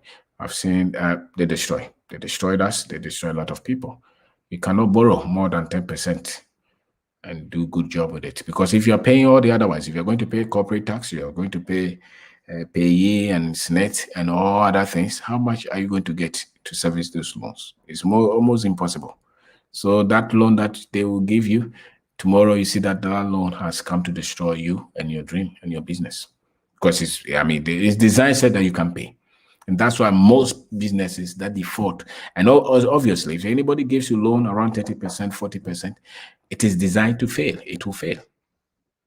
Unless some other things like the contractors, they have their rates, they don't know straight. But even that, they fail. Any loan that is that high, you fail. Because which means within 3 years, you have paid double of the money that they gave you. Some people even pay double in a year. It's unsustainable. It makes good people bad. And most people may not necessarily be bad, but the thing is designed to, destroy you. Therefore, you technically end up being a bad person. So is education in Ghana good? You all learn calculus and all those things. Science is also, yes. I did secondary school science. That's mathematics, elective maths, physics, chemistry, and I did engineering. Education generally is good in terms of the science. Yes, most Ghanaians can speak, maybe, but majority of us have higher education. Yes, you have a lot of doctors, engineers, architects, accounting people. Yes, generally it's good. But what makes it not so good is Western design, which means the heroes in education are mainly Europeans, and I am against that. If you are teaching me engineering, then you should teach me the engineers who came from my history. Don't just teach me Einstein and Faraday and all those people. They even learn English, Shakespeare, those things. I think those are wrong. They should learn their own history as well. Because without that history, you have produced servants. And it doesn't matter their level of education. They become servants. And largely that is what European education has done to Africa. And it's not just a European education, European media, European governance, European legal system, they operate here. What saved Ghana is that we still have a lot of the cultural inputs, especially from the chieftaincy. And if you go to a major part of our villages, we still live a bit far from European culture. But in the cities, they live like Europeans. So you see, I'm speaking English. I'm trying to be European here. So technologies were there before they were. Yes, of course. Yes, they were. Yes, technologies. Yeah. As a matter of fact, what the Europeans don't tell us is that a lot of the technologies that they try to put their name on it, they took them, rebranded them, and said they were theirs. In medicine, in agriculture, a lot of our people were very intense in agriculture. As a matter of fact, many of the the slaves that they took, the people that they took from here, many of them were very much skilled in various forms of agriculture. And as a matter of fact, they did that. So if these people were good in rice, they would, rice farming or this kind of farming, they took them. So Africa has, if you study African history, most of what the Europeans have told us have been lies. West Africa has been civilized for the last 5,000 years. There are a lot of archaeological findings that support this. That they will say that they came to civilize us. It's a lie. If you look at the Akan culture, it's very, very deep and elaborate. When did they learn all these cultures? Almost every tribe in Africa, go and look. So the things that they show with some people with catapult running through the bush, those are not true. That's not Africa. Africa has been elegant, but they didn't teach these things. As a matter of fact, they are not even teaching them in most of our schools. So we hear them from our grandparents and things like that. But the image that Europeans have shown on Africa, that image is very far from the truth. Very far from the truth. We had our own way. The Dinkara symbols were tools of communication. Okay, but they will say that they brought science and technology. Is it by chance that Europeans started to industrialize after they had come to Africa 100 or 200 years? They came to Africa in the 14th century. The so-called industrialization happened in the 17th and the 18th century. Is that sheer coincidence? No. No. So there are a lot that we know, and there are a lot that we know as well. So people resist change in Africa a lot, but change is one thing that we can count on to to move forward. Yes, we should learn to open different ideas, take good ones. Yeah, I agree to that. We should learn to take true network establishment is key because you can do things in isolation. Everybody needs somebody. Yes, I believe to that. I believe that as well. The interest rate in Ghana is 30%. Do people take this? Yes, sometimes it could. There was a time that official loan could do that, but now it has come to about 20% or so. I still the micro people, the savings and loans still take, those things, and those kill dreams. They kill dreams, and sometimes you take them because that those people just want to do business, but it's not good. We need cheaper loans. And much of it, if you bundle them to the higher level, you see that a lot of it is also coming from IMF and all those guys and their regulations. They try to tell you what to do, what not to do, who to employ, who not to employ, especially if you go under their program. So that's why we all have to come together and help our people and help build Africa. Because if you're one, the market, the continent is 1.3 billion people. That's a lot. That's a lot. Yes, truth, love, respect, admiration for self and others should be the only religion, Melissa. Thank you. So the other one is, this is more than MBA class because one can learn and get ideas. Your teachings are full of wisdom. Thank you. Thank you. Thank you. So I don't think we can change learning about people like Einstein and those influential people. We have to create the next Einstein in Africa. I think it's important not to just learn, but also to do research. I agree. But if you're teaching me science and you say Einstein, no. There's a lot that we Africans did in science as well. So you can give me examples of European scientists, and then give me examples of African scientists, African achievers. You cannot just give me everything European is the hero. Then why do you expect me to create anything? Then, of course, it goes to prove that the European is the only one who can think, and the Africans can't think for themselves. So I don't buy that. I did engineering to the master's level. I didn't see any example that said that this one is from Nigeria, is an Igbo man, he was an engineer who came up with this theory. They don't, or even if African American, they will not put that there. So I think this science and engineering, as is being taught to Africans, is wrong. Because race is very important to Europeans. Race is not just, race is very much important to the white man. Therefore, if his people discovered all these theories, which is not true anyway, a lot of theories were not discovered by them, but they have to put their name on it. That is Europeans for you. They have to tell you that they discovered them. I don't believe in that. I believe that teach Europeans that your people discovered this. Teach the Africans you also discovered this. Teach the Europeans what the Africans also discovered. I think like that. I don't think it's beneficial. So I'm teaching my children the things that Africans also discovered.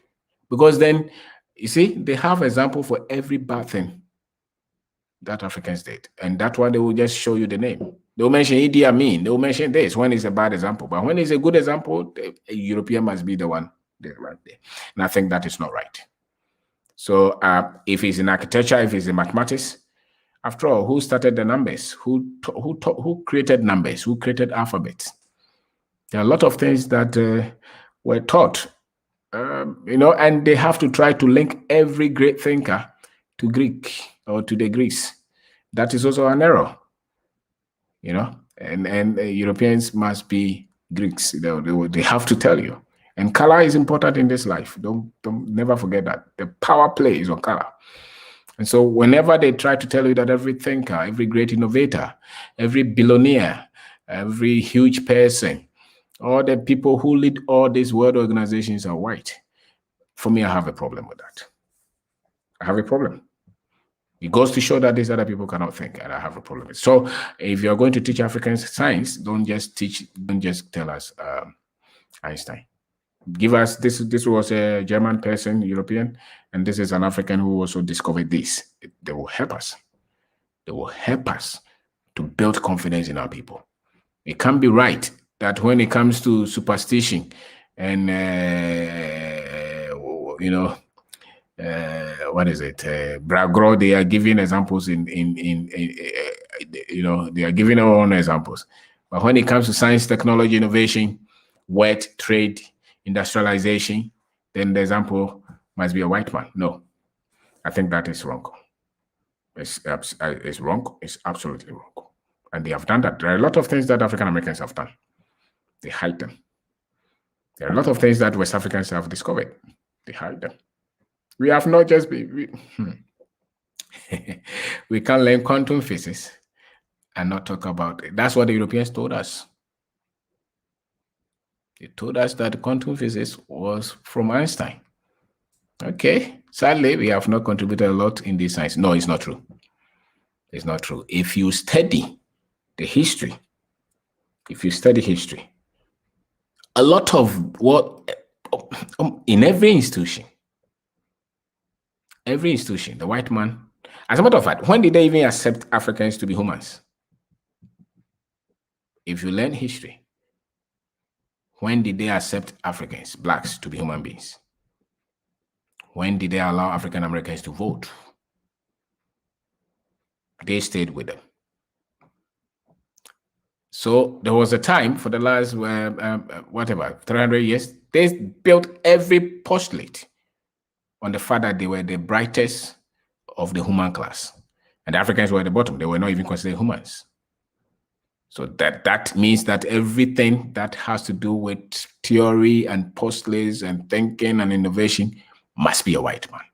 You will not see anybody, hero, who is white, who is not colorblind, or who does not believe that the Europeans are the wisest. So there's a lot that we need to question. Even though they told us this, we need to question this. We need to question these things, right? So we have to have our own historians to come out with this. Thanks for sharing this wisdom. We need to have our own historians because quantum physics and all those, there were people who created products without knowing quantum physics prior to Einstein discovering some of these things. We should know. Let's go to the Egyptian civilization and see the kind of science that they discovered there. Europeans will tell you that those things didn't exist and they were superstitious. They were no human beings because they were Africans. So we cannot downplay the relevance which we have to learn on African history. Yes, we have to. I think that there are a lot that they have told that we need to question them because they don't add up. Maybe I don't know enough about history, but that is example. But something that an African created in modern science. Yes, there's a lot. It's hidden. We can teach it. We have to know for sure that what science is about.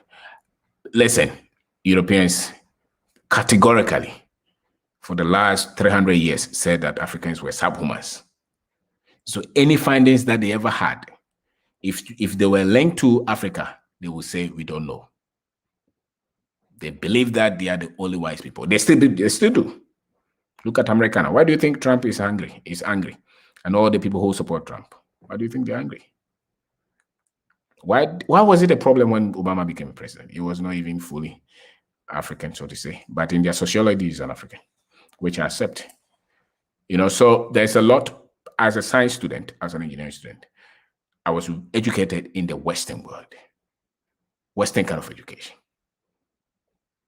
No African input. So I think like a Westerner in terms of the history that they taught us. So when it comes to science, technology, engineering, math, they want to say that they discovered everything. And I'm saying that based on what I know, it's very far from the truth.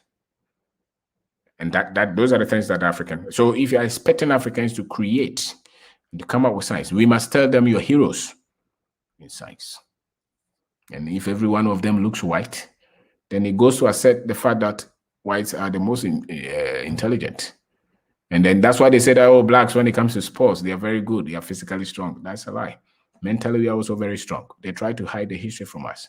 Go to Timbuktu and see. Read about the Timbuktu. There's the Sankore University. Those are even recent times. Go to the ancient history of Africa and see. A lot of the things that they say they discovered, they just found them and repackaged them. We need to learn them. And unfortunately, they are not teaching them. They're not teaching them. So there's a lot. And once you bring these things out, they say, hey, no, it's not true. It's not true. Because nothing should prove that the African is ever an intelligent being. That's the battle. But those are not so much true. So I'm sure that Einstein and all those guys, the people they work with, let's go and find out. Did they ever work with Africans? You'll be shocked the things that we will discover. So I don't take anything that as they taught us. I don't believe them. Why I don't believe them is that even currently Africa, look at how they have promoted Africa in the West. Most people become shocked when they get to Africa to say, is this Africa? They must present Africans as backward. So how about those that were not there? Those that happened 500 years ago, 1,000 years ago, 5,000 years ago, 10,000 years ago. You think they will be truthful?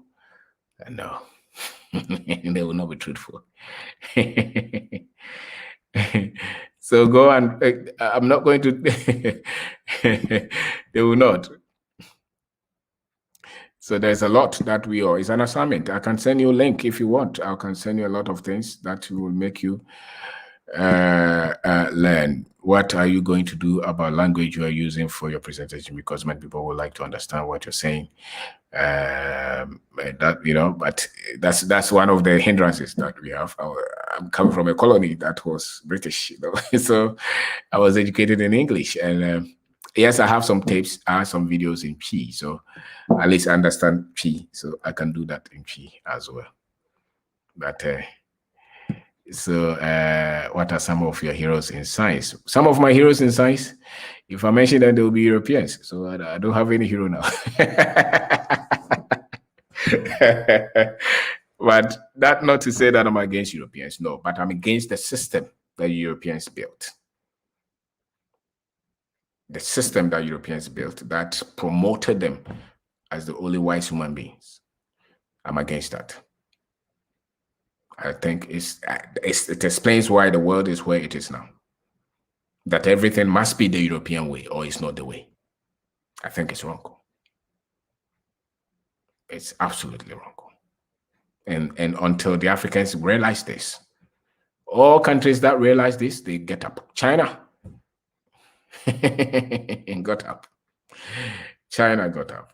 So I'm not going to tell you. We have large market. The continent is big. We have the treasure there for we should. Yes. So look. Oh yes, you can cry. It's okay. You can cry. I'm still de-education. I'm still uneducating myself on a lot of things that they taught us. But there are a lot of Africans. Booker T. Washington was a great scientist. If you go to ancient Africa, there are so many of them that were fathers of physics and chemistry and biology before Einstein was. Okay, so the African history was intercepted for the last maybe 2,300 years. African history has been intercepted, but it was seriously destroyed for the last. It has seriously been destroyed for the last 700 years when the Europeans came, because prior to Europeans building something around the white supremacist agenda, all human beings never related on color. Color is a recent phenomenon that became nobody linked color to intelligence until Europeans started to link color, skin color to intelligence. So therefore, a lot of the history that they started to link color, skin color to intelligence must be questioned. Must be questioned. All right, must be questioned. So some have market. I also like Booker T. Yes, very smart. But there are a lot of great Africans. The thing is that, for instance, if I go to Asante Kingdom, for instance, I can find a lot of people, but they will say they are not science. They are not scientists. Okay, they will say that they were fetish priests. The Sika Jakofi, the stool that the Konfuanoche commanded from heaven. What do you think it is? Who made that? You think that is not science? But if Einstein got an inspiration and multiplies on 1, 2, 3, that is science. Europeans will tell us that. And we have several examples of those. The medicine that our people were using before the Europeans came. So how did they discover them? They were not science. So how did they live? How did they cure themselves? When they gave birth, what did they use? If they never practiced science.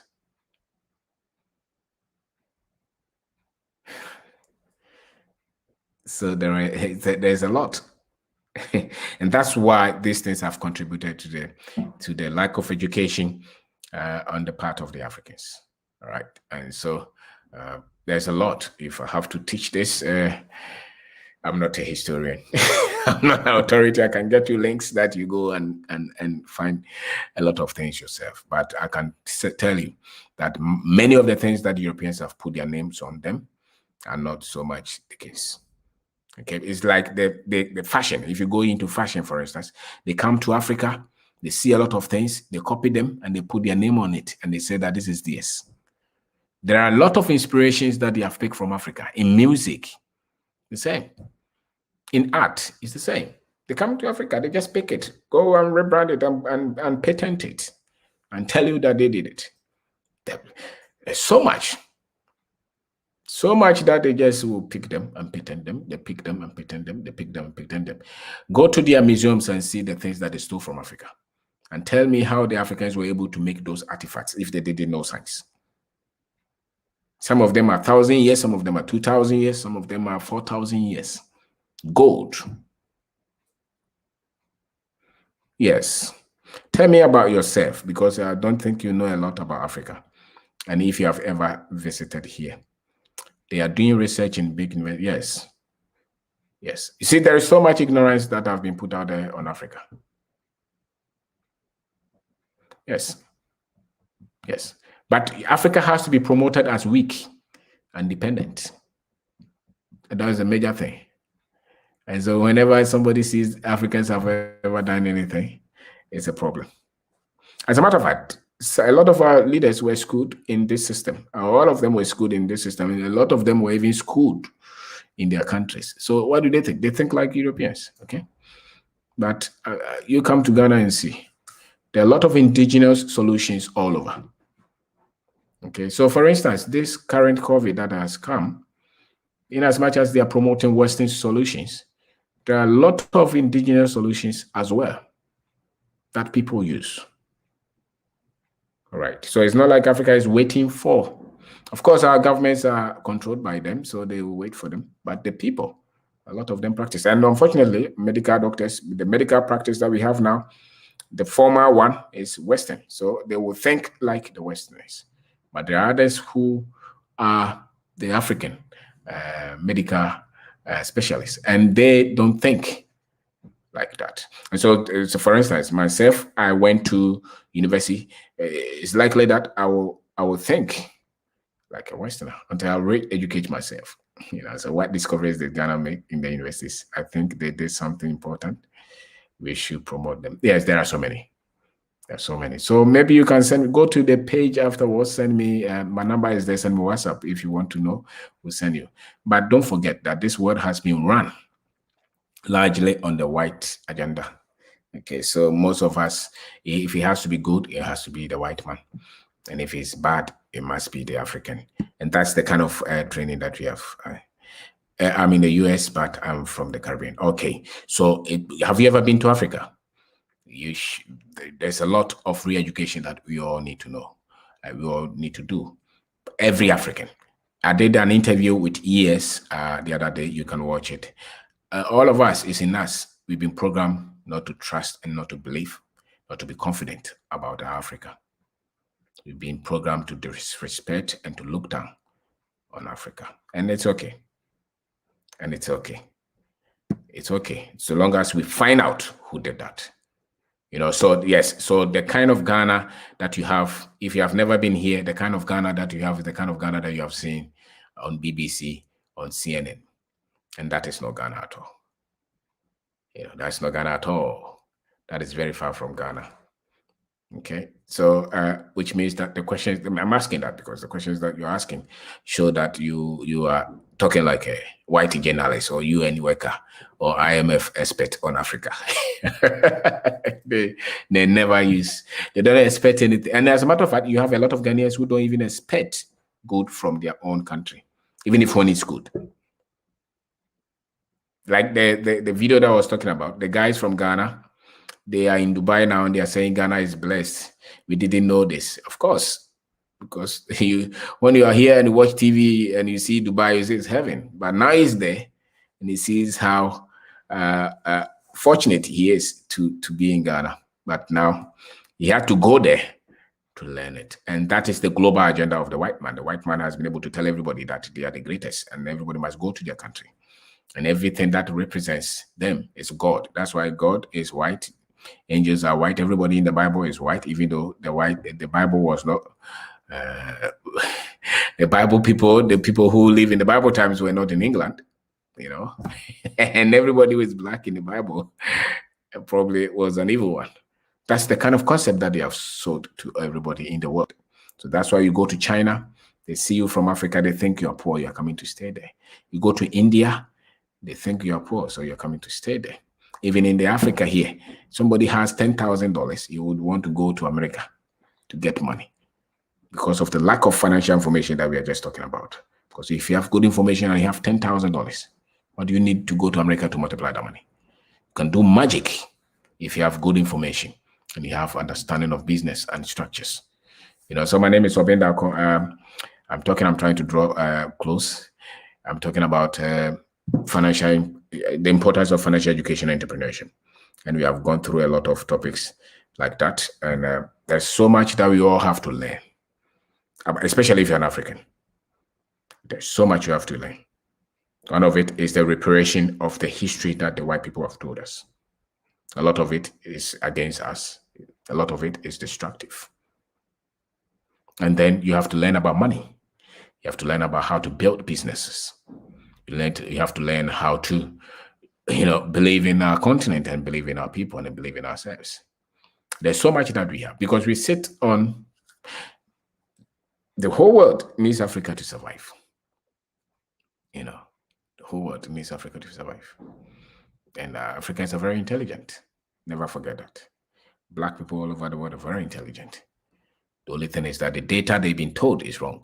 So the moment they replace the data, they are super. They are super. That's what I can tell you. So even though I was educated like that, I re-educated myself. I did. And that's why I constantly keep finding what was not told me about me. Constantly I'm studying. I'm studying about this so that I will know. Because you cannot be a great, fulfilled, and happy African if you don't know these things. You can have money, but when they mention Africa, you feel like you are not part of it because it's been promoted to be poor and backward. It's been put, what is Ghana specialist? What did people good in?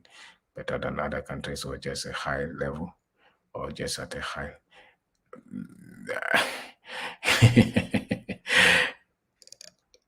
What is Ghana specializing?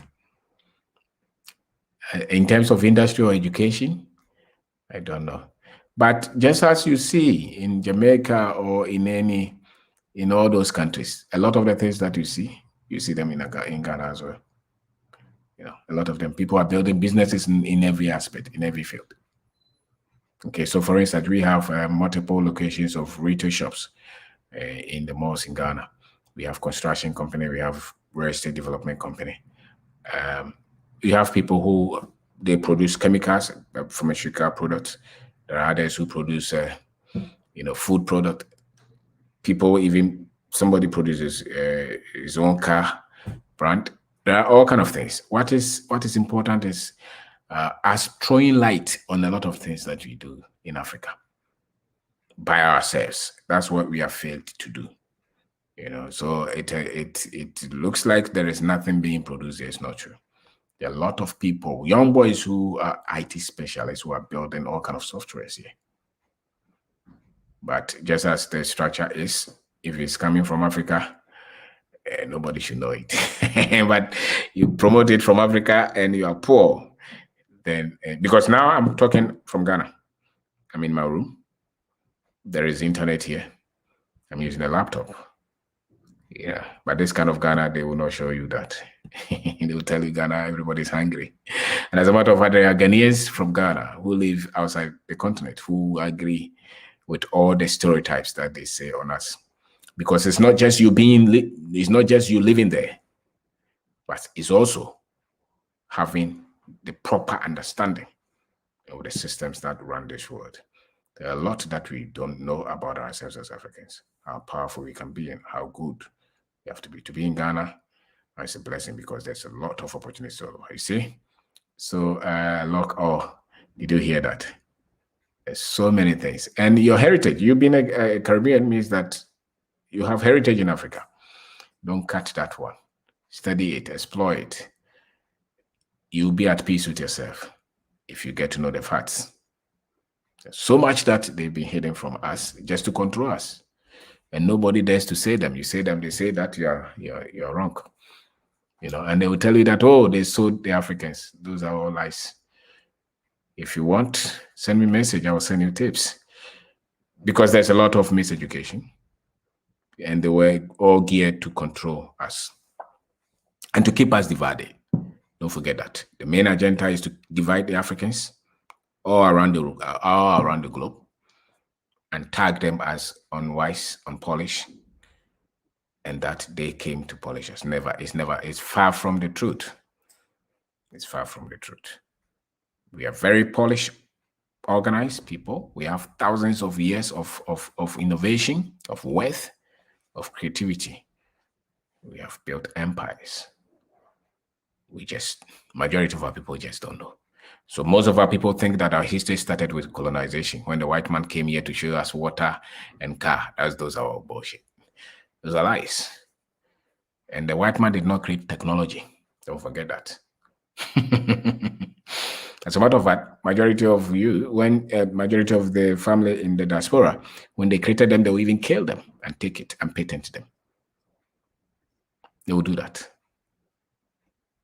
They will do that, you know. So there's a lot. It will take you years to re-educate yourself in this. That's why I'm trying to do. I'm just trying to learn more. I want to go to Ghana and other. Please do. I can send you some of the videos as well. There are a lot of young YouTubers who are also throwing light on this, and there are a lot of studies, data on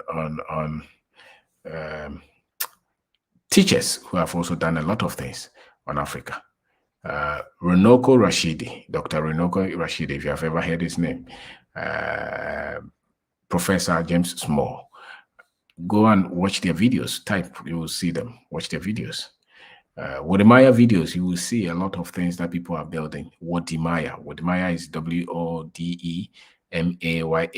videos. You can watch a lot of the things that Africans are doing in Africa, in Nigeria, in Ghana, industries that people have built. You know, and there is this book When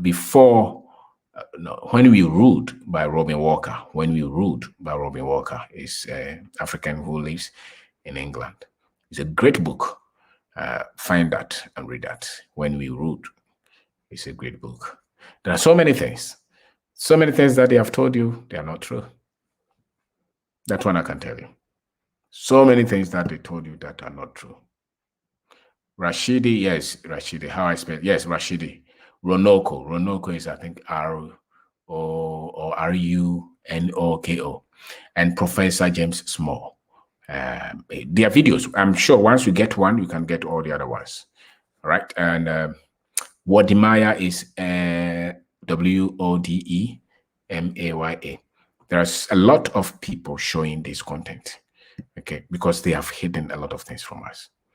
And if you want another book by this White Fragility, is a book written by a white woman on the systems that they have used to control the world. That's the white superior system, White Fragility. Read that as well. You know, that's why I find it even difficult to recommend books, because until the African understands these things, all the other books that they give to us, I don't value them anymore. And even Kiyosaki book and all those, I don't value them until the African has corrected the history. The history, if it's not corrected, all these books will just make you frustrated and you think that Africans are nothing. It's unfortunate the white portray Africa with poor images, very bad, and we can also build the same. Dubai here, we have to restrain. Yes, so there's a lot.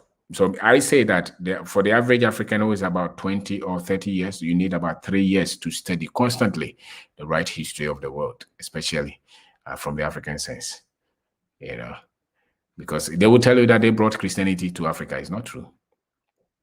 There was Christianity in Ethiopia for a century or two before it ever entered Europe.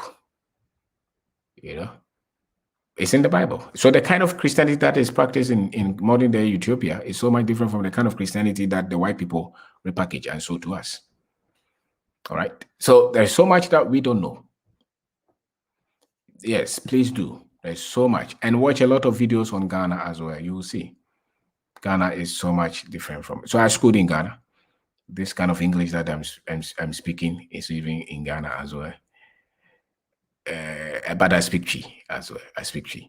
And I think you should be proud. If an African, never be shy. If a Black, never be shy of Africa.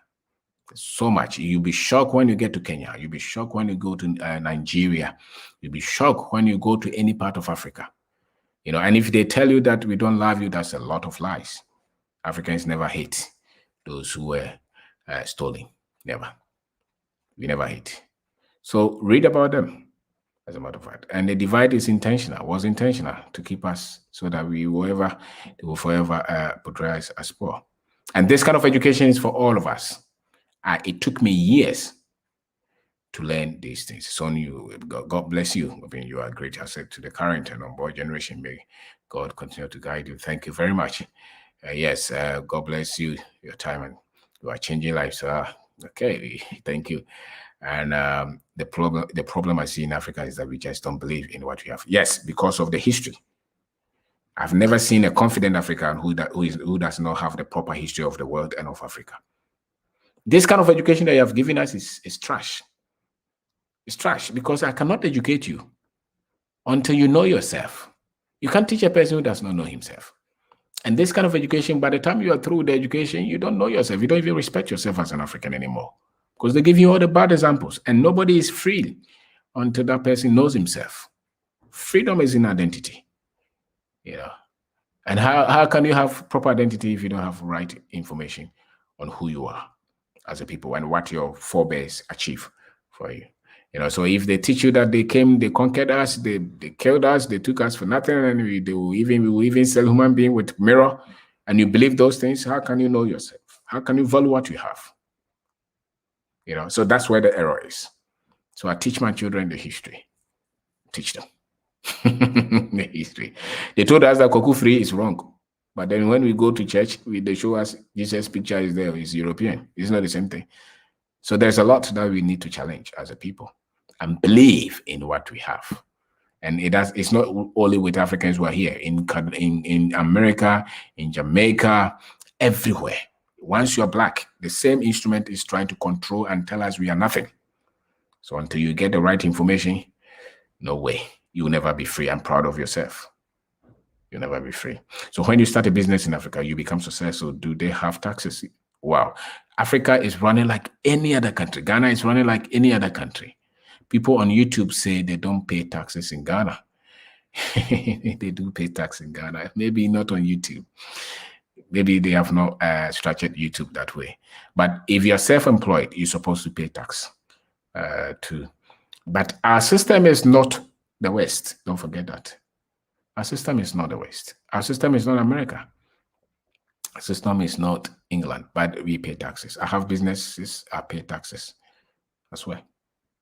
You know, so maybe you have a lot to learn, but it's good that you're showing interest and to do away with the lies that they told you. Because there are a lot of lies, and that's a major trouble. And all of us must change and improve on those lies. Not only with you who are in the diaspora, all those of us who are here. You go to Nigeria, the average Nigerian boy wants to go to America. The machine is strong. The media, the education, the religion, the powerful tools that the West used, the Europeans use. Okay? They're powerful. And it takes the right information to correct this. It takes the right information to correct this. So there is a lot. We pay tax in Ghana. Great information. May God bless you. You are a great asset to many people.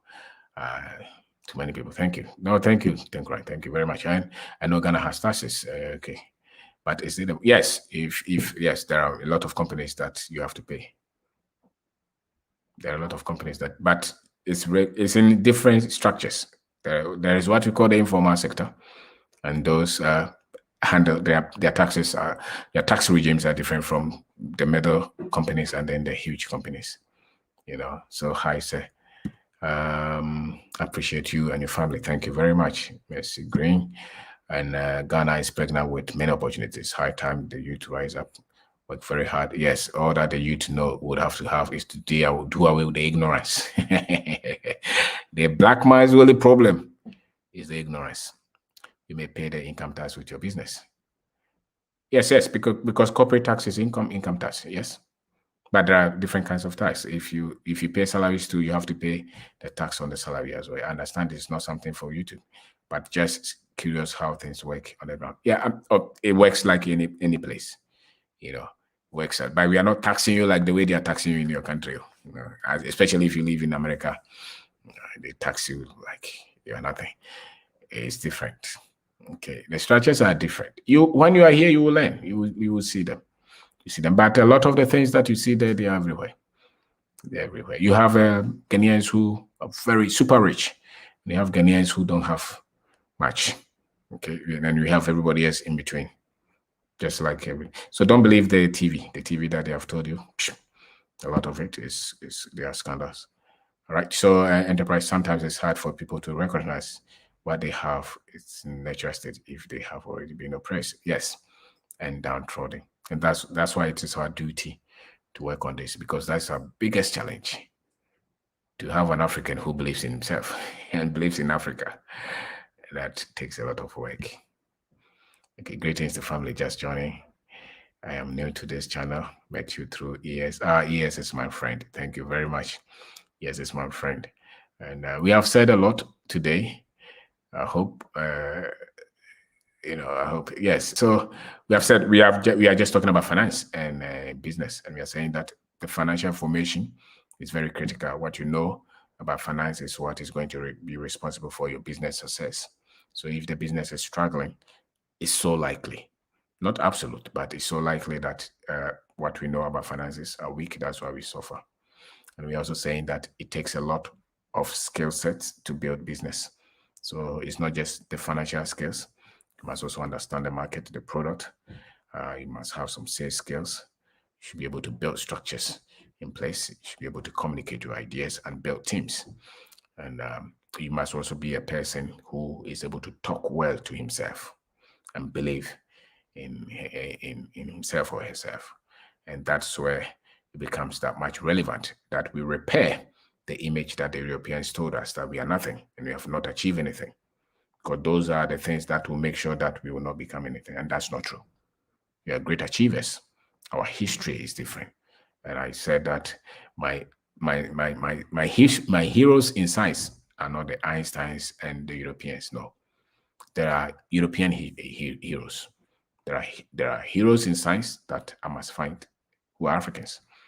Okay, then they will motivate me to innovate and to build. If all the people I see as great business people are white people, then what will inspire me? Because they constantly tell us that we are nothing. So why would I want to be like them? So those are the things that Africans all over the world must know. That you look for your own heroes in every aspect. If it's in politics, if it's in science, if it's in technology, if it's in business, look for the Africans who have achieved a lot there and learn from them. I am not, because color plays a huge role. In this world, they have used color to destroy the Africans. The only reason Africa is still portrayed as backward and nothing is because they had to say that the blacks are nothing. They're unintelligent. They need us to civilize them. Greetings. And I'm Jamaican watching from Ghana. Thank you very much. Thank you. So there's a lot that we all have to learn. And there is no greater work for us as Africans globally to do than to deal with the lies they told us about ourselves and that they came to civilize us. They didn't come to civilize us. They came to learn to civilize. They came to learn civilization from us, actually, but they were cruel. So they took advantage of our humanity. Sometimes when you're a good person, people think you're stupid. Because when you're a good person, you believe everybody is good. So you give people water and they poison you and take over. So maybe you should also know. Yeah, so you was on US Margaret. Yes. Are you the Gomba? No, I'm a Asante person. I'm a Asante of tribe, so I'm a Kan. I speak Chi. Dagomba is in the north. But yes, it's my friend, Ayoko. I know Ayoko as well. Yeah, and I got back and watched the video later. Thank you very much. Thank you very much. So the Ghana government is moving towards producing and manufacturing cocoa. Changes are happening, but not fast enough. But the returning time, yes. But of course, they also make a lot of mistakes. The government people will make a lot of mistakes. But you see, they are not only fighting with themselves, they are fighting with everybody else. Don't forget that. So let's push them, and let's also push ourselves as well. Every African country must do well. And that will represent us, Melissa, why so much government. I also learned that government need to stay out of the ways as much as possible. Yes, but in terms of negotiating the price of cocoa beyond the shores of Ghana, I think it's government's duty. Because you as an individual, it's regulated. One of the things that they used to destabilize the Nkrumah's government was that they dropped the price of cocoa. And he didn't have money. And they overthrew him. Once they dropped the price of cocoa, everybody else was agitating. And then, they had a chance to work with their governments and they overthrew Nkrumah. And the next minute, the organizations were here giving loans and taking over consignment of minerals. So that is it. Oh, so ES is a good friend of ours too. Oh, wow. Fantastic. So I want to say thank you very much for taking your time to watch this. And please share the channel with your friends and people you think should know this channel. There's more that we have to learn. So we have to have time and to share what we know per chance. Somebody will see something good in it and learn from it. There's so much that we have to keep learning. I don't believe in the school education, the content they give us as Africans. I don't believe in it. I don't believe in it because the same thing keeps on making us feel like we are nothing. So we have to change it. And I don't know if our governments will ever be able to change it, but they can add something. And then we can also self-educate, Educate yourself against the West, the Western kind of educations. Look for your own African heroes in every aspect, not just music and entertainment. No, you're absolutely right. We are such good people, full of compassion, which is something that is half human millennials people hate. But their time is coming to an end. Yes, because we are good people. That's true. They would describe us as we are not. No, it's not true.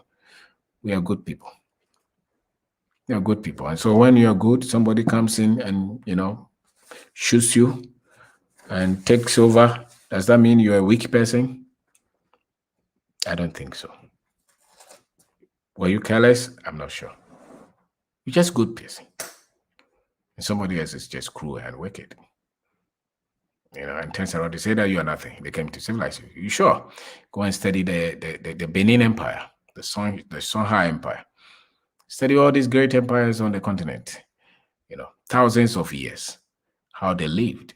Big cities were built in Africa way before the Europeans ever got to even know how to write their names. They will not teach you this in school. So they teach. And don't forget that the kind of education that we have, the structure of education, the content that we have, where civilization, colonization, and those things have had great impact on the minds of our people, but people are learning. People are learning. So yes, unlearn and relearn. Yeah. And so there's much that we all have to learn. And I constantly read it. So nowadays I read about finance, but I make sure that it's put in the context of the market that I operate in. If I read there is some concept that is a meritocracy or something, where no matter who you are, you can push yourself. It has a limit. If somebody else has an heritage where they store a lot of wealth, they don't have to work to eat. There are many industries in Ghana that like government oversight. Some industries need government involvement. All right, yeah. So there is so much that we can learn, and we have to continue to learn. So thank you very much for taking your time to watch this, and those who will watch later, I want to say thank you very much. It's 12:20 a.m. in Ghana, Accra, and I've got to take a rest. We don't even have to learn about history that much. No, science and maths is not good enough. No, you can't do much if you don't have good history. But science and maths, they are history. They're history. When they are teaching you about all those theories, they will tell you the date. It's history. You need history more than any other thing. The world that we see it as now, where they try to link everything to Greece, to the Greek philosophers and Greek civilization, everything. They tell you in the Greek, democracy is the Greek, this is the Greek. You think the history is nothing? History, if you say history is nothing, it means like you not knowing your date of birth. No, it's everything. And if I teach history wrongly, I will manipulate you forever. I can lie to you. If your ancestors were queens and kings, and I tell you that you are not kings and queens, but you are servants, you believe that. The day you get to know that you are queen or king, you see how much that will do to your outlook of life and your confidence. History is everything. It's everything. Your freedom is in the history that you know. It's not in the science. It's not in the science. You can only control people by changing their history. And the people who don't know who their history is can easily be controlled and lied to and manipulated and subjugated. Don't teach me anything if you don't teach me the right history. Don't teach me anything without teaching me the right history. Right. I don't even follow the engineering education. I follow the history that I found myself, because that is where I started to believe in my heritage and I believe in myself. And I learned so much. Okay. History. There was this man in America. He was a preacher. His name is Frederick Casey Price. He died yesterday. He was teaching a series on race, religion, and racism. He did it for 2 years. I happened to watch those series. They had great impact on my mind. They are on YouTube. You can watch them. Frederick Casey Price. He's a preacher. It was a very controversial topic. He teach the history. Race, religion, and racism. Great series. I read a book from Asante Molefi, The History of Africa. I read another one from Chancellor something Williams. Great history. There are so many history books that you have to read before you even start to read all the nonsense that the Europeans have put out, all the management laws and think and grow rich and manage your money. If you don't have the right history, you don't understand the world and the powers that run the world. Okay. And without those, you can't build anything and be that happy as a person. Thank you.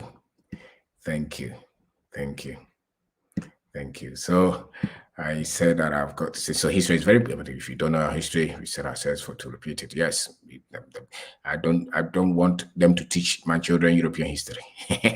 No, because then they will want to live in America. So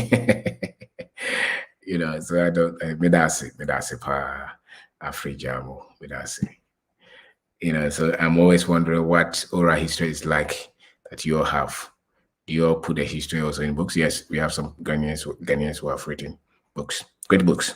There's Nana Nketia has a book on accounts. You can look for that as well. There are a lot of books here, not only in Ghana, in Nigeria, in Kenya. There are great, great, great African historians. So there's so much. Chinese have their history. The Arabs have their history. Europeans must have their history. Africans must have their history. European history is not the world history. You must know that. The European achievement is not the world achievement. It's a European achievement. Chinese achievement is not the world achievement. That's Chinese achievement. I don't know, when it comes to Africa, they want to say everybody else is important, but not ours. It has to change. We are the majority of the world, if you don't know. Africans on the continent and Africans all over the world, put together, we are the majority. All right? Systems were set to control us, but you can't keep people forever. You can't keep people down forever. There'll be a time that they'll wake up. You know, they'll wake up. Ghana's GDP is mostly based on export of agri-products. Yes, and gold as well. And now there is oil. Gold. Yes, cocoa, timber, gold. There's oil now. That's why we have to be the ones to take charge. We should not allow them to export them. If you wait for the people, how do you write his name? Nana Nketia. Nana Nketia is Nketia.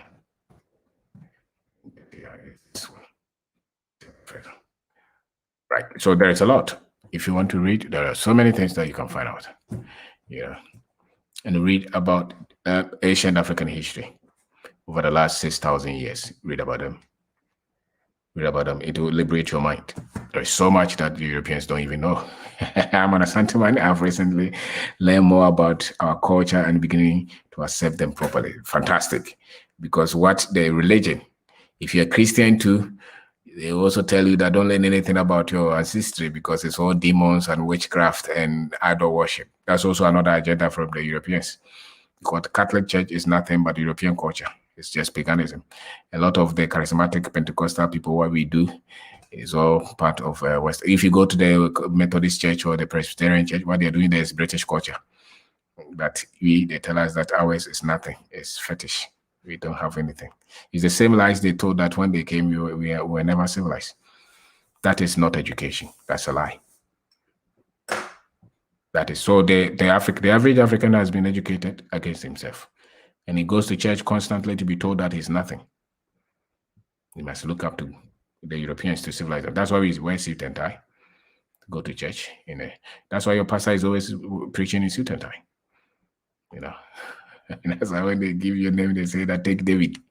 And my name, which is Kwabena and Marie, it's not a Christian name.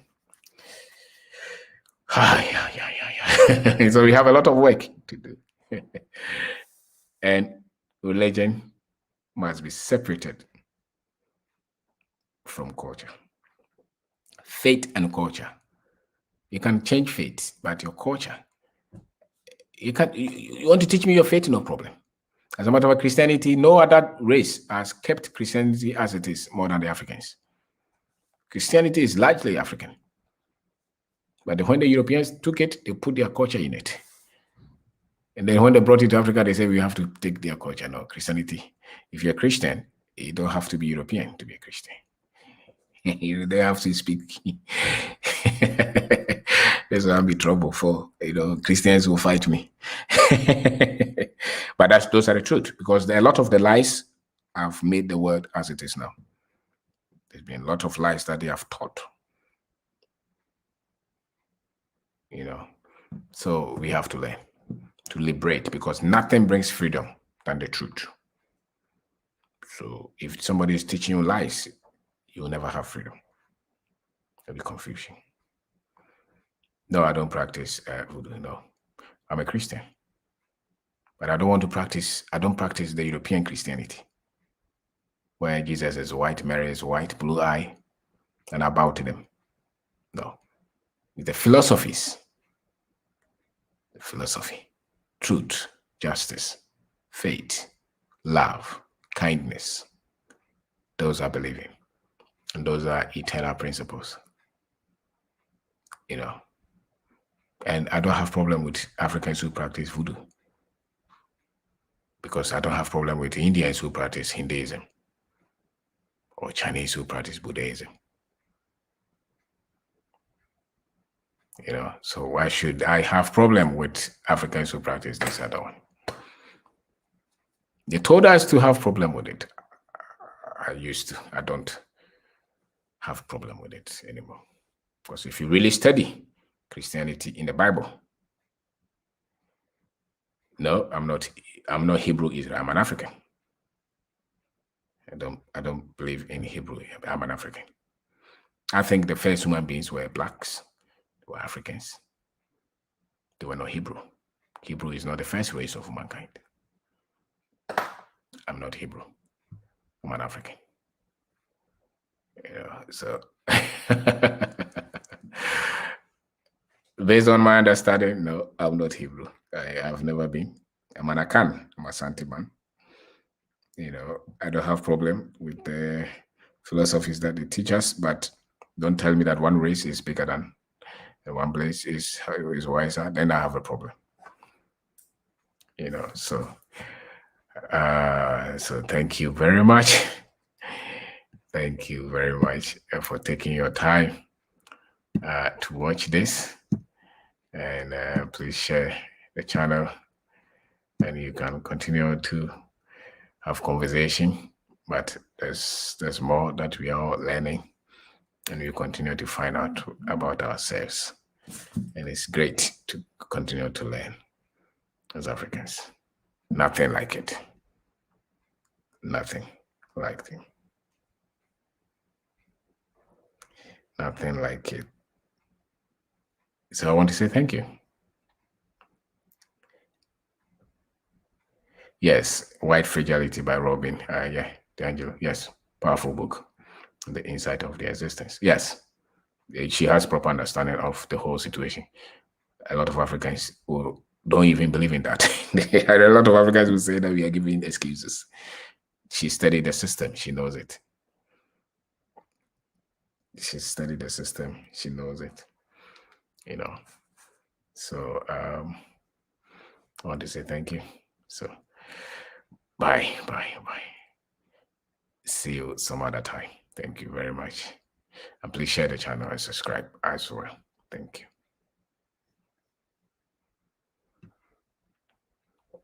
Elisa, thank you.